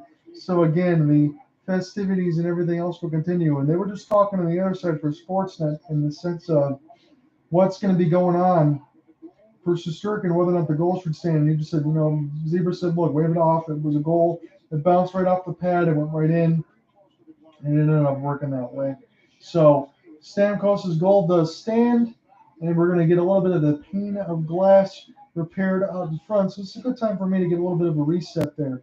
So Stamkos had the first goal of the game at the 10:43 mark of the second period, assisted by Mikhail Sergachev and Andre Palat. Frank Petrano scored in the third at 13:07 on the power play from Andrew Kopp. And then just 21 seconds after was the captain once more, Steven Stamkos, from Andre Palat and Nikita Kucherov, made it 2-1. And that's where we're at right now, with 5:16 left to go in the third. So consecutive series 1. The Lightning are on the graphic. Of the 56 through 60, the Canadians won 10 straight. 20-22, Lightning won 10 straight. The 76-80 Canadians won 13 straight. The Islanders have won 19 straight series. So the Lightning trying to make certain history that they're already on, looking to continue that one. It's an offensive zone draw as the glass repairs have been done. Steven Stamkos lost it. And this goes back down the ice to Nikita Kucherov. Victor Hedman is back on the ice here for Tampa, as we've just said. So Ryan Strome remains to be the only guy that is still out. Kucherov. Kopp lost it. 4:55 left to go. Alexei Lafreniere will find it. He's trying to hold that blue line. Lafreniere. Kopp trying to center it out in front there for Dryden Hunt. This goes back in behind to Jacob Trouba on the right side blue line. Shoots through a screen. Stopped there by the big cat. As this goes in behind the net now. Bounced off of the red line. Now there's going to be a race for the puck. A chance for Kopp to hold, and he does. Nikita Kucherov was all over there with Keandre Miller. Now, Keandre Miller has it now. This is Hagel that's all over him, and he's going to need some help now with Philip Hedel. Hedel is the Let's Go Bolts chants are happening right now. About 4:15 remaining in the third. And if this score line holds, it's going to be 3 straight Stanley Cup finals here for the Tampa Bay Lightning. Stolen once more. Hagel's been very, very good right now for the Tampa Bay Lightning. Very noticeable on the ice. Frank Petrano is the lone goal here for the Rangers, but they're down 2-1. He scored on the power play from a Andrew Kopp face-off win. Here's a chance for Hedel. Tried to center it out in front, but his pass got blocked. Petrano gets it back. Braun is also up there on defense as well. Fox is on his knees, plays this one. Braun's going to have to race for it. Ross Colton not in too particular of a hurry to go back there. He's probably winded from the long change. So 7 shots to 6 in the period in favor of the Lightning. But again, this 2-1 scoreline is what matters. And Tampa Bay's got that one. But it's going to be a whistle. So it's going to be an icing against the Lightning. And the Rangers will have an offensive zone draw here with 3:32 left to go in this third period. Again, I will have the complete game scoring coverage to follow. And as always, when we get to the Stanley Cup Finals, I'm going to try to cover all of those games, no matter where it ends up happening. So hopefully we can get all those in. Hopefully I can get multiple games called in there with Cooper Hopkins and just try to have some fun with it, if we can get it all the way across. So Anthony Cirelli, you see him on the bench. He is at the faceoff down now. You saw Ross Colton there. So Keandre Miller gets this here from Trouba. Keandre Miller, Zibanejad gets this in deep as this goes to Andrei Vasilevsky. Needs some help in behind the goal cage. And Hagel is being double shifted right now. Gets stolen. Miller couldn't keep it across that blue line. He's got to circle back. And Ryan McDonough was turning on the Jets. But Panarin's got it across the blue line. It's a 1-on-4. He was able to keep it there to Keandre Miller. Chris Kreider is also in the middle of that left dot. Panarin being worked over. We'll see if any Rangers can get to it. Hagel nicely off the end boards and gets this one down. Keandre Miller, got to keep watching on Shesterkin here. He'll be vacating that goal pretty soon. Chris Kreider had his shot blocked as this goes back to Artemi Panarin. He's doing desperate work to try to keep this alive. Nikita Kucherov plays this out in front of the captain, Steven Stamkos. They get this one down the ice as this finds Shesterkin a race for it. One there by Palat. Palat centered on front, Kucherov! And the shot went just high of the right post. And now Alexei Lafreniere across the red line as this is picked up now by number 91. The captain is going to reset it here to Mikhail Sergachev and back down the ice. Shesterkin's not been able to leave that goal cage right now as it's been stuck in the defensive zone. Hey, everybody's standing, pounding the glass and waving the towels here at Amalie Arena. We got 1:50 left to go in the third. Tampa's up 2-1, trying to go to 3 straight cup finals to take on the Colorado Avalanche. Here's an outlet here. Nick Paul had his pass blocked there by Trouba. Again, the Lightning pinched this in deep, and the Rangers got to transition this thing from right to left. Alexei Lafreniere to Kopp, but it was stolen. Shesterkin still can't leave the goal crease. 1:30 left to go in the third period. Fox had his pass picked off. And now Anthony Cirelli can kill some more time. Cirelli now in behind the right side red line in the right faceoff dot. Mika Zibanejad trying to play this through to Miller. And now it finally gets out there, but we'll see if the Rangers can find a way to press forward. Artemi Panarin with a nice drag through himself over Victor Hedman. And this goes to the left side. Now across the blue line as the Lightning get it out. Now it's finally an empty net here for the Rangers. We'll see if Artemi Panarin can make something happen. They can't hold the blue line. Down to 50 seconds left in the Rangers season if things don't change. Kopp with a wrist shot. That gets blocked and goes high off the kick play. Mikhail Sergachev picks it up. Hagel with Cirelli. Hagel trying to find it. This goes back to Chris Kreider. Rangers have it. Panarin to the screen. And that goes wide into the left side red line. Rangers still trying to work with this thing. Panarin has it in the high slot. Goes for a slap shot. Stopped there by Vasilevsky with the left pad. Down to 20 seconds in the Rangers season. Zibanejad toward the left dot. Now Panarin in the high slot, slap shot, Zibanejad, and that kicks around the kick plate and goes up and on a play. 15 seconds left in this game. 31 shots on goal for the Tampa Bay Lightning. 20 shots for the New York Rangers. And the shot attempts have looked a lot more lopsided. Again, I don't have the particular third period totals in front of me, but the shot totals were 47-25 in favor of the Lightning before this third stanza even began. So a timeout's probably going to be called here by Gerard Gallant. He's certainly hot about something on the other side. So it's a critical chance. And again, I know this sounds simple, but sometimes you have to just keep it that way. Rangers got to be able to win a key face-off here. You take that timeout. We'll see if Victor Hedman gets that top-line magic out there. Again, he's just coming back in there, back from the injury. The Rangers are going to be without Ryan Strome for the foreseeable. And again, that might not matter throughout the rest of the offseason because if they don't score a goal in the next 16 seconds, their playoff hopes are over. But it's one of those situations right now. You got to be able to get a face-off draw, get something clean, maybe get a screen in front of Vasilevsky because it's one of those goalies, just like Shesterkin, even though one of those shots he'd like to have back because in all intents and purposes it could be a 1-1 score line. But Stamkos has two. But it's one of those ones you got to get a screen out in front. You got to be able to do something against Vasilevsky because if he can see it, he's probably going to stop it. So Kopp, everything on the line right now. It's an offensive zone draw. He's good at this, but Stamkos is on the other side. So it's Kopp and Stamkos in on the draw. One there by the Rangers. Set back up here toward Fox in the high slot. Slap shot to Zibanejad. Stopped by Vasilevsky. Down to 5 seconds left to go in the third. Tampa battles this around the cage. New York trying to find it. They have puck possession, but they're going to run out of time. The Tampa Bay Lightning are going to the Stanley Cup Finals for a third straight season. They're going to take on the Colorado Avalanche. They win 2-1 in Game 6, and there will be no Game 7. So the Stanley Cup Finals will begin on Wednesday. The Tampa Bay Lightning will face the Colorado Avalanche.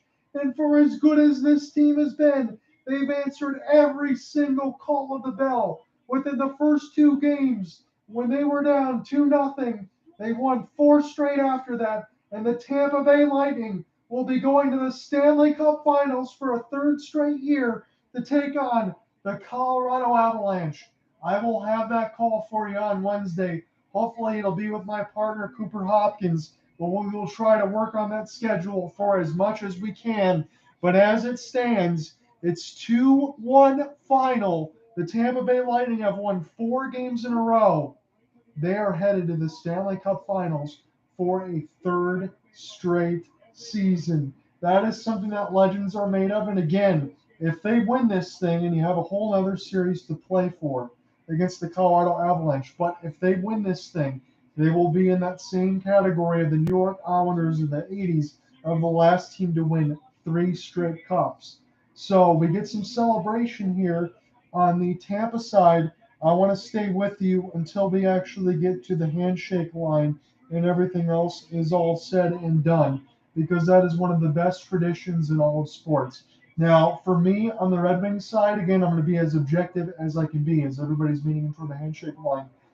You might not like some of the stuff that John Cooper does against your own team if you were a Red Wings guy or anything else on that side, but you have to respect John Cooper in the way that they're able to just make adjustments on the Tampa side. Look, it was a 2-0 series advantage, and it was a 2-0 lead for the New York Rangers in Game 3 in all intents and purposes. This could have been a completely different series. They found a way to score 3 straight goals, turn it around, and then all of a sudden, just like about a week later, you're now looking at the handshake line where Tampa has won 4 straight games. So in between all of the mass and intrigue, and again, I might be able to do a little color cast show before we even get to Game 1 of the Stanley Cup Finals on Wednesday now officially that this series has ended. There's a lot in particular to talk about in between Colorado and Tampa Bay. I don't think now is the right time to do so, but I will say this. Your main key line is this. For as good as the offense and defense can be on both sides, I still give all that weight for Tampa Bay and that just humble respect that they can be just as good. But when it's Vasilevsky versus Darcy Kemper or Pavel Francois in behind the pipes, that's where things can get interesting. I should not be seeing, and I don't think we will be hearing too much of the 6-5 score lines that we would have gotten in a lot of these other games in between the Edmonton Oilers and some of that stuff in the Western Conference. Tampa Bay is going to keep things more to the vest when they're playing chess when everyone else is playing checkers. So even though both offenses can be very, very powerful going into that Cup final on Wednesday, I would imagine things would be a little more subdued. So that Campbell Trophy on the other side, it's one of those mystical curses, I would say, if people choose to touch it or not. Tampa's not going to touch that trophy because it's not one of the ones that they actually want. They're looking for a third straight Stanley Cup. And again, that series is going to begin on Wednesday, and I should have all of those calls out there in front for you.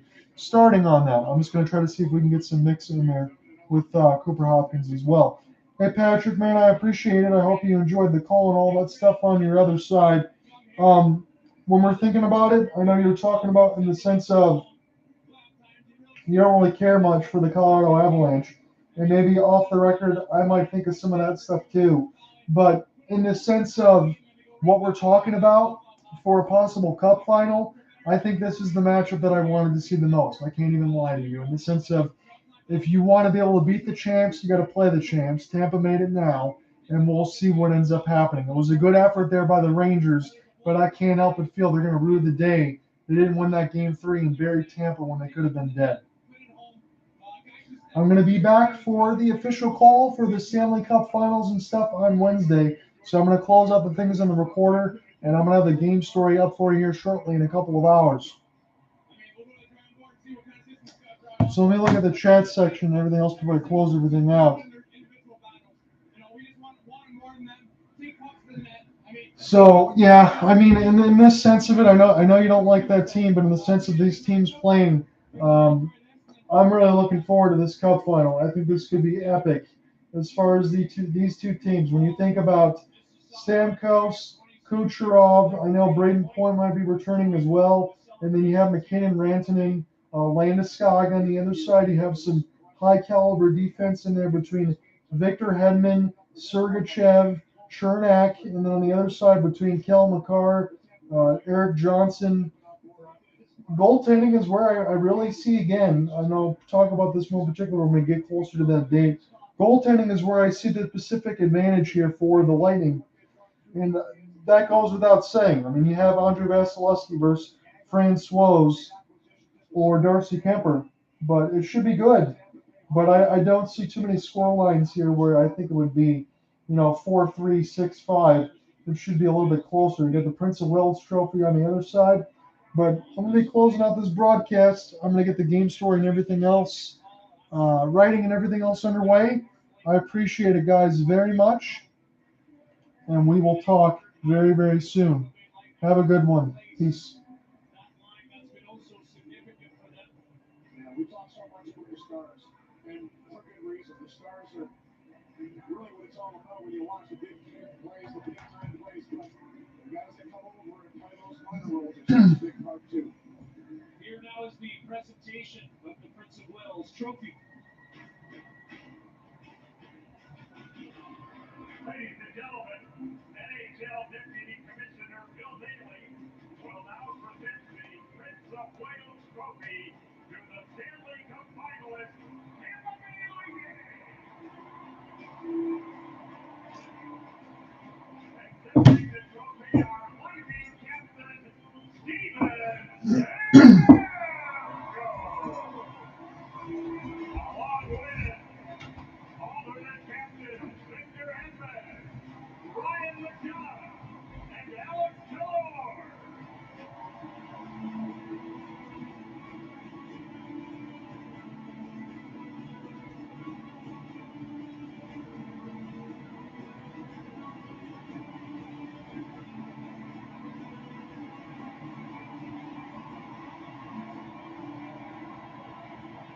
Louis, you were looking into this to see what the Tampa Bay Lightning did in the past few seasons. Well, always interesting. They're going to touch the trophy. They're not going to touch the trophy. They have touched it the last couple of years, especially Victor Hedman. There's a little pad each time he walks up there. They take this Prince Rupert is always taking with the team. It's worked for him 2 years in a row, and they're hoping it works the third straight.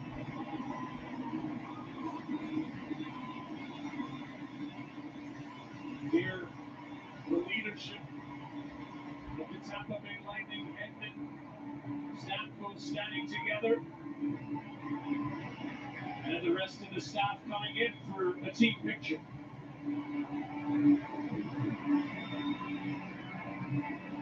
Tampa Bay now 7-1 at home in these playoffs.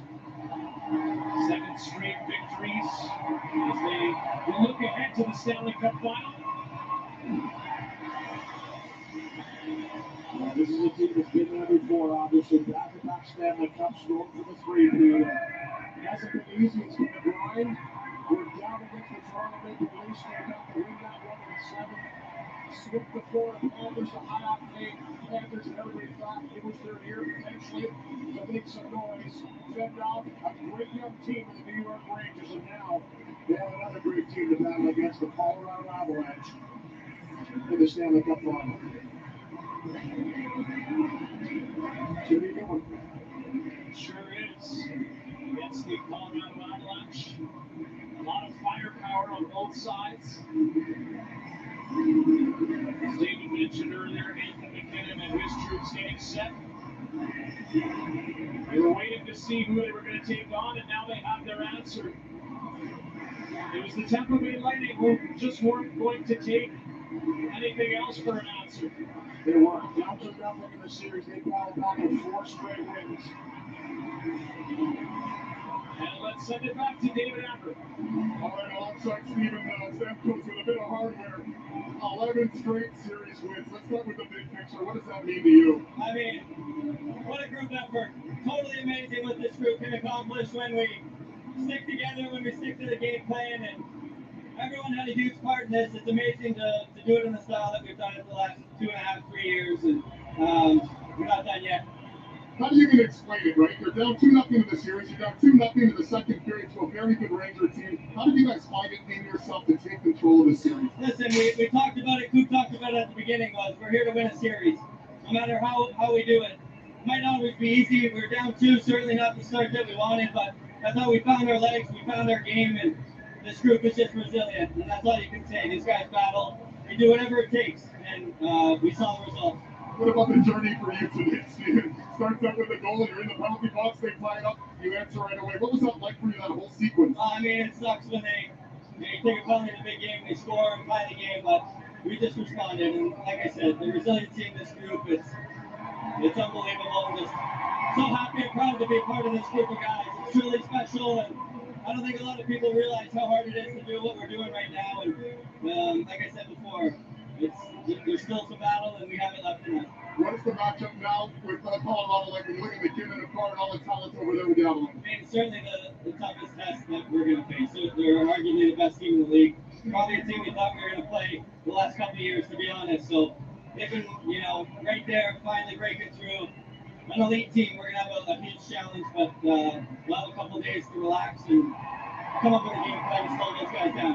One final question. How does this piece of hardware compare to your favorite piece, the Stanley Cup? Yeah, I mean, it's a far second, but like I said, when you're in this trophy, you just have to embrace it. It's so hard to do, so we'll enjoy it tonight and get to work tomorrow. And a ton of thank you, Canada. Congratulations, Steven. All right. What an incredible performance by the Bolts captain, Steven Stamkos and company. And with 4 straight victories in the Eastern Conference Final, the Tampa Bay Lightning advance to the Stanley Cup Final for the 3rd straight season to take on the Colorado Avalanche. Stay tuned for Ron McLean and the panel on the other side.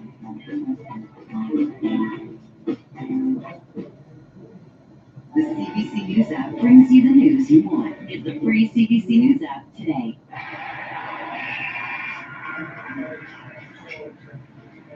Hey babe, can you do that?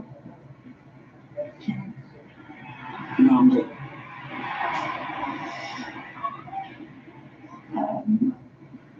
Whose cat is that? Who needs napkins when you've got pants? Playoff pants are back. Cooperators offers financial services and advice tailored to you, like the "It's never too late to get started on investing, so Hugo's not the only one learning about numbers now" plan.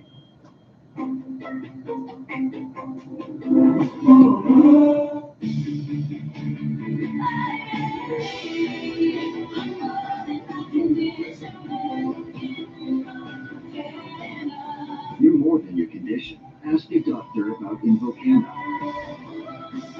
King C. Gillette is a complete lineup of tools and facial hair care products.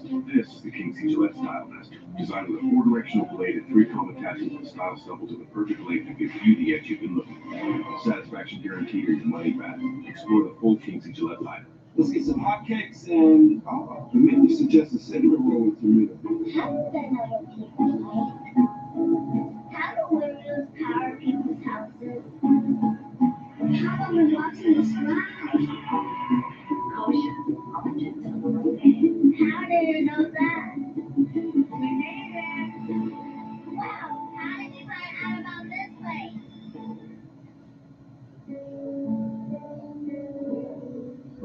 I'm surprising my team with a preview of the latest Sniper drop because I can answer any question about any shoe, but I'm stumped when it comes to payroll. Intuit QuickBooks lets you easily run payroll in less than 5 minutes, so you can stay. One step ahead.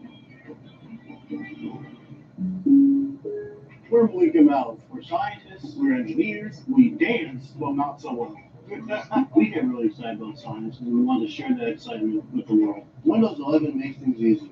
One of the biggest features I use is bulking desktops. By just swiping the screen, I go from being a student to being a gamer. With Snapassist, I have all the important applications all at once. Being a mentor to young scientists is one of the biggest dreams we have, and Windows 11 helps us do it.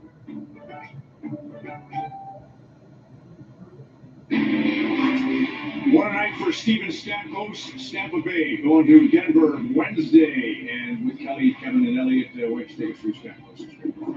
You heard the interview with David where he says it sucked to be in the penalty box for the 1-1 goal. So what does he do? He comes out, he scores the game winner and series winner. Here's the first one. You know, rare rough goal for Shesterkin in the playoffs. I find it very hard to blame him for anything. The penalty, which he clearly disagreed with and let the officials know. And then 20 seconds later, he comes out and scores the series winner. This year has been a renaissance for Stamkos. He was, I believe, on some hard ballots. I think he had a fantastic season, and the playoffs have been superb for him, too. I think John Cooper should get a lot of credit for getting them to this situation when you think of, they've had plenty of struggles in these playoffs, right? I think in the first round versus Toronto, game 2, they're losing. He calls Nick Paul out of the interview and tries to focus the group in the intermission. Very impressive by John Cooper and his staff. If we're talking Conn Smythe right now, I know the finals hasn't happened yet, but assume Tampa Bay wins. Who are we talking about? I'll tell you, nobody here is saying Cirelli. Nobody's going to say Cirelli because he doesn't have the points. But you don't get to this point of the playoffs, don't get to the finals without a shutdown guy. Matthews and Marner, Huberto, Barkov, Kreider's a Vanacek. He did a great job just giving those guys, slowing them down and giving his team a chance to win. It would be an awesome final. Yes, really good. 5th Prince of Wales trophy for the Tampa Bay Lightning. Remarkable. We'll take a short break and be back to wrap on Hockey Night in Canada.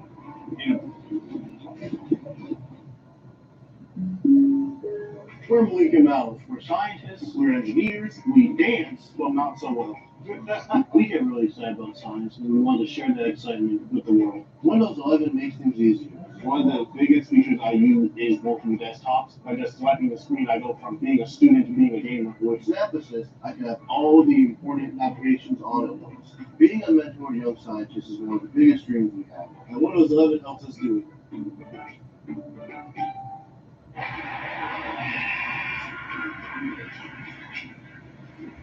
Hey babe, you need a nap. No, I'm good.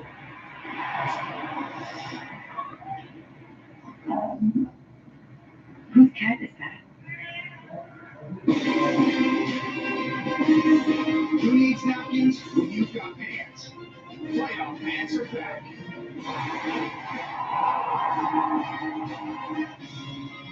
How are we doing, guys? Roll them up the dime. You said this would be a relaxing holiday. I said it was going to be like a relaxing holiday. Times like this, we need to come together. A classic Okay, we should go. One love it thunder. Tickets on sale Monday. Introducing Quest Mortgage. Entirely online with your own dedicated advisor with you every step of the way. So, that's it. That's it. You're approved. Quest Mortgage. Welcome to the new way to mortgage.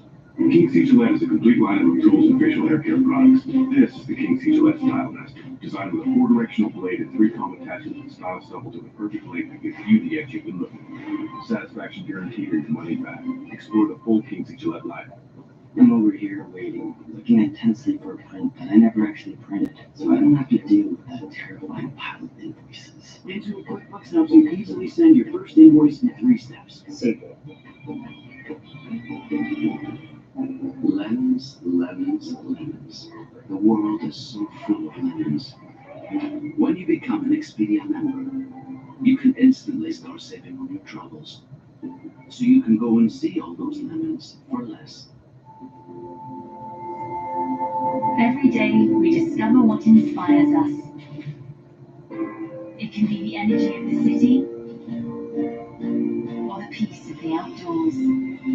We can enjoy being connected to technology today while keeping an eye on tomorrow. Explore how movement can inspire you in the all-new Sportage here. Movement inspires. Way back on October 23rd, Colorado 4, Tampa 3 in a shootout in Tampa. February 10th, Colorado 3, Tampa 2, another 1-goal game in Denver. McKinnon had 3 points in the opening game he played. What a final it should be. Patrick Maroon has won 15 straight series. Remarkable. For all of us, thanks for watching Nations League Volleyball on CBC. Canada and France, Martini Eric, extended coverage from Tampa is coming up. Thanks. And good night. We now join the following program, already in progress. Door cleaner, Turbo Mode, Mildew, and Slippery Green Algae. Simply apply, wait 15 minutes, and wash off. Make your outdoors beautiful and safe. 30 seconds outdoor cleaner. Sometimes you gotta refresh to be fresh. Cut! You missed your mark. Mark. Welcome to the Subway Eat Fresh Refresh. You found the camera there. Great. Check out the new. Okay, cut! Check out the new Maplewood smoked bacon and ham sandwich and the Great Canadian Club. Plus new ingredients like Canadian farm-raised deli-style turkey and ham. Was that lettuce? Subway. Eat fresh. Breathe fresh. Yeah, a little higher. Patients that come in with sensitivity and bleeding gums, that's a red flag. I'll definitely recommend new Sensodyne Sensitivity and Gum because it has dual action. We're already using toothpaste. Why not switch it out for something that's going to help reduce both sensitivity and the gum issues? Canada's best athletes make a splash in the world of aquatics, facing their toughest competitors, going for gold. Diving into the action,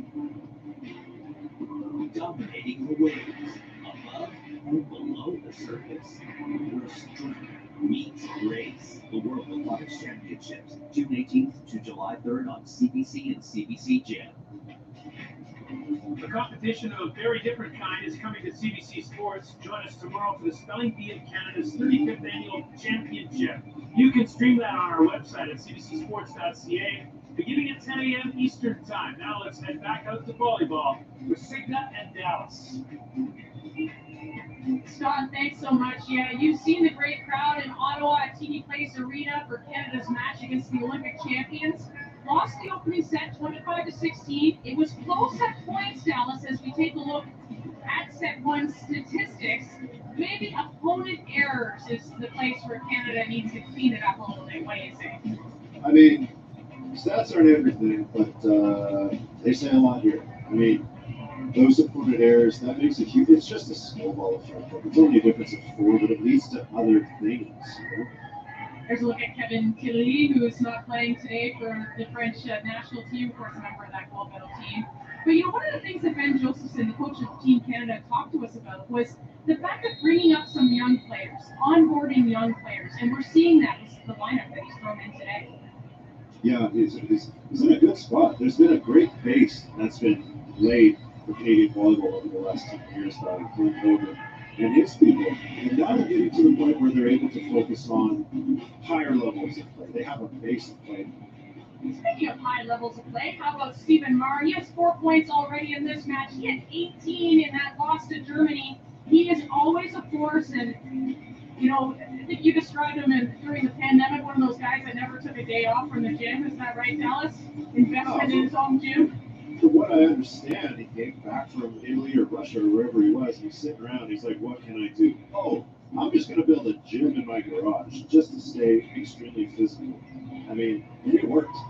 Dude is huge. Like, look, the water displacement of this guy. He is kind of the linebacker version of a spiker, that's for sure. I sincerely hope he takes care of his knees, because there's just so much weight jumping over and over again for years. But he certainly looks fine today. Second set, ready to get underway in the nation's capital. Yassine Louati. He plays his volleyball with Fenerbahce in Turkey to serve. Slater off the block. 4. Little touch by Patry. Quick set to Pierce Sashenko. The Trinity Western Spartans spiking it down. The honest is that the more we can set, the more we can run the middle, the better. The more Canada can run the middle, the better, the more efficient they're going to be, because statistically speaking, the middle run is the highest efficiency run there is. Score. Going to Patry off the block. Walsh setting the backcourt, and Riley Barnes can't get it over that time. I see the Bearcat was on time for that attack, but the issue is there's such a small margin of error when you're running an offense that fast. But Benjo said he's going to stick with it, and if they get this to work, man, that's a scary team. Looking for consistency in their style. That's what he's looking for as they make these adjustments. Mars hit off the block and out of bounds. Well, that's a great idea for Mark to do. The block in front of him is what? He's like nearly 7 feet tall, jumps so high. His hands are going to be high. It's the weakest part of that block. Free ball, and you can't do that at the net. Durion spiking it down before anybody can react. Yeah, just in the last set, we were talking about that. You can have the greatest offense in the world, but if it's completely destroyed before you get like international volleyball. There's an attack from the back row. That works. So that's a gaming set by Walsh. He knows, okay, my boy, the Bearcat just hit one out of, just put us in a terrible spot. Let's get him back in the game. Those two have a long connection for years and years. Slater picking it up. That's tipped over top but out of bounds.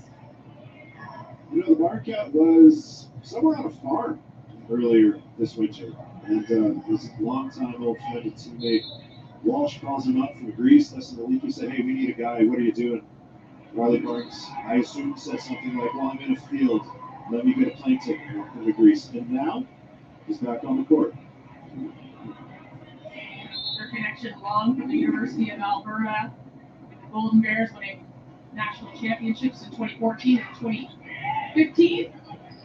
That's right. And love volleyball when they were kids before that. Chidinyezi just dumping it down.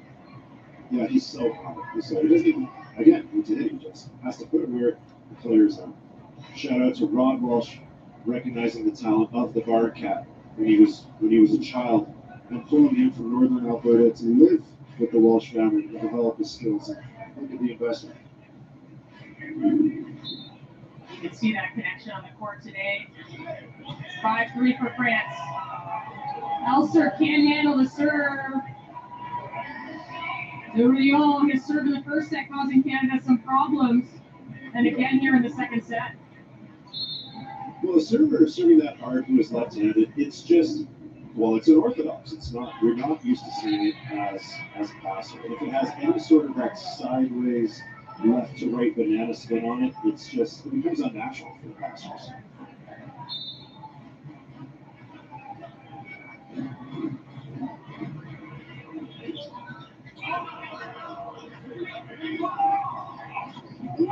Huge block at the net. That's throwback Canadian volleyball, always known for their block. I mean, that's a huge wall. 6 hands in front of you. There's not a lot of breathing room. Back row attack connects for France. It seems as though the French have a lot of options, more often than the Canadians right now.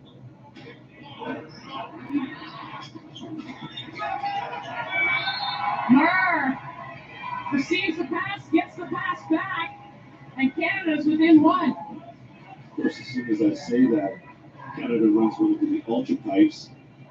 As middle blockers, like who do you go on? You know, there's it's like having 2 middle attacks going at you.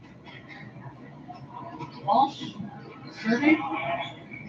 4 on the outside of Patry, off the block, and there's another one, Ashenko. These throwback Trinity boys feeling it like it's 2013 or whatever they play.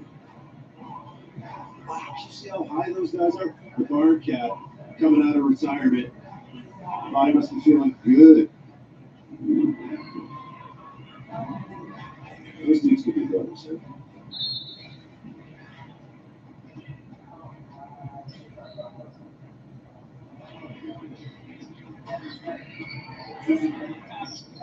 Or going in the middle to Henri, a little finesse shot. Ashenko, the spike. Luati off the hands and out of the reach of Jesse Elser. You see Banjo not super happy with that. If you can run your middle, internationally, that middle has to carry the ball. If your middle is not carrying the ball, he's still blocking. But I mean, it's such a high efficiency set on him, he's got to carry it. Our Hancock by the serve, the Canadians still get it over. Luati. Slater, that's a double touch.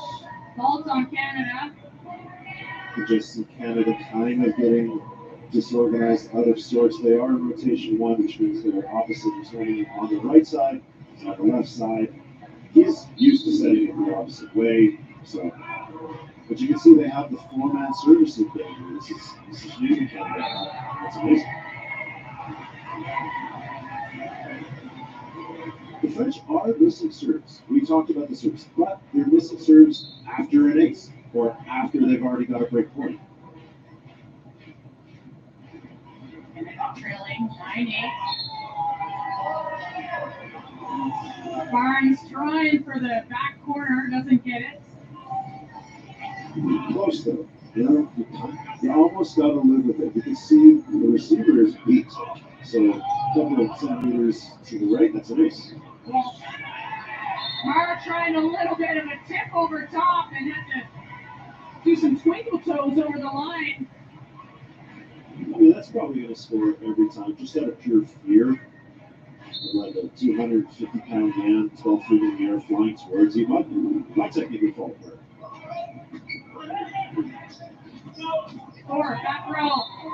And that'll be point for France. It's just smooth. The offense is just smooth. You know, this might not even necessarily be France's top line, but the system, the style that they're playing with right now, it's just.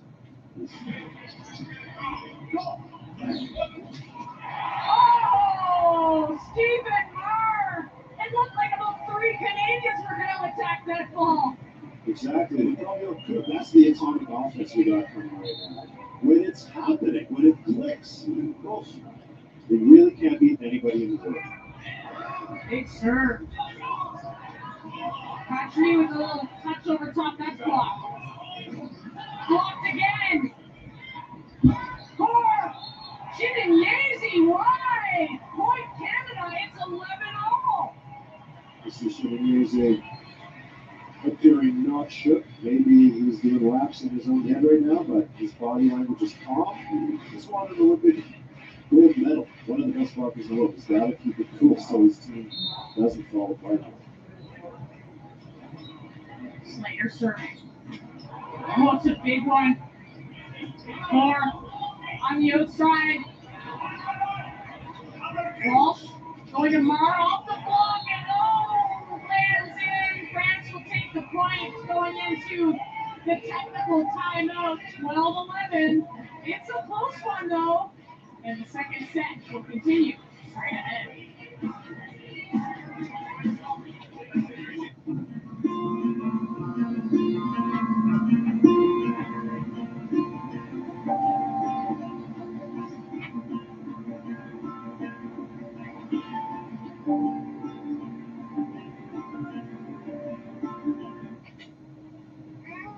Stop dreaming. Start driving. Red Tag Days are here. Order your Toyota today. Visit shoptoyota.ca. Families are working hard to make the world a better place for everyone. Walking instead of driving. Using less water, planting more trees, and making everyday decisions that help our planet and those who inherit it. Maple Leaf wants to help. We're the world's first major carbon neutral food company. We've invested in things like local wind farms and emissions reduction across Canada. That means you can enjoy delicious, sustainable food made with real and simple ingredients. Because wanting to fight climate change is only natural. This is A&W's Nashville Hot Chicken Sandwich. Wow, they're delicious. Just look how big the chicken is. The chicken's on point, the right amount of crispy. It's like a 10 out of 10. You like it? Yeah, I love it. The Nashville Hot Chicken Sandwich is back. Try one for a chance to win. Of course, you've seen underwear that fits like this, but never for bladder leaks. New Always Discreet Boutique Black. I feel protected all day, and if it's so discreet, you'd never know they're for bladder leaks. Always Discreet Boutique. That's a pretty tight spot. Watch this. Of course your boot marks itself. That's so you. It's just up here on the right. Of course you know where we're going. That's so you. Now you got 6 cents. And they had a fish blade. They're here. It's the field, warm up. You brought all these players in your Buick? Yeah. So you. Come in. There's a Buick that fits your life. Because at the heart of every Buick SUV is you. We love deck season in Canada. We relax, play, and entertain on our decks, creating lasting memories with family and friends. Global Decking Systems, a Canadian company, has been supplying a maintenance-free vinyl membrane for decks and roof decks since 1978. Manufactured in Ontario, our deck membranes are formulated to withstand the extreme Canadian climate. So when deck season begins, you don't have to stain, repair, or recoat. Just enjoy your deck. Global Decking Systems. Clean your outdoor surfaces with 30 Seconds Outdoor Cleaner. To remove mold, mildew, and slippery green algae. Simply apply, wait 15 minutes, and wash off. Make your outdoors beautiful and safe with 30 Seconds Outdoor Cleaner at a home improvement store near you. I'd do anything for you, dear, anything. It's easy to get fresh or frozen food delivered from PetSmart with free same-day delivery. Anything for PetSmart. Anything for pets. Welcome to the Subway Eat Fresh Refresh. Logo's on the other side, Mark. With new menu items like the Great Canadian Club, plus new ingredients like Canadian farm-raised deli-style turkey and ham. That's great. Subway Eat Fresh Refresh. I like it. Add value to your home and lifestyle with Duradeck. Our waterproof vinyl decking can create more space below for outdoor living or for dry storage. Enjoy your outdoors with Duradeck. Every step you've taken has brought you to a better place, which today could be right here, in your new Safe Step bathtub. For your peace of mind, convenience, comfort, and pure relaxation, make your next step a safe step.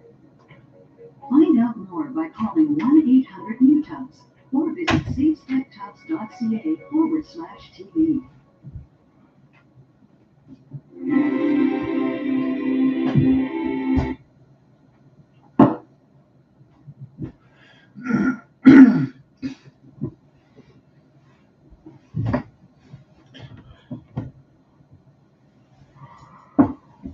Bye.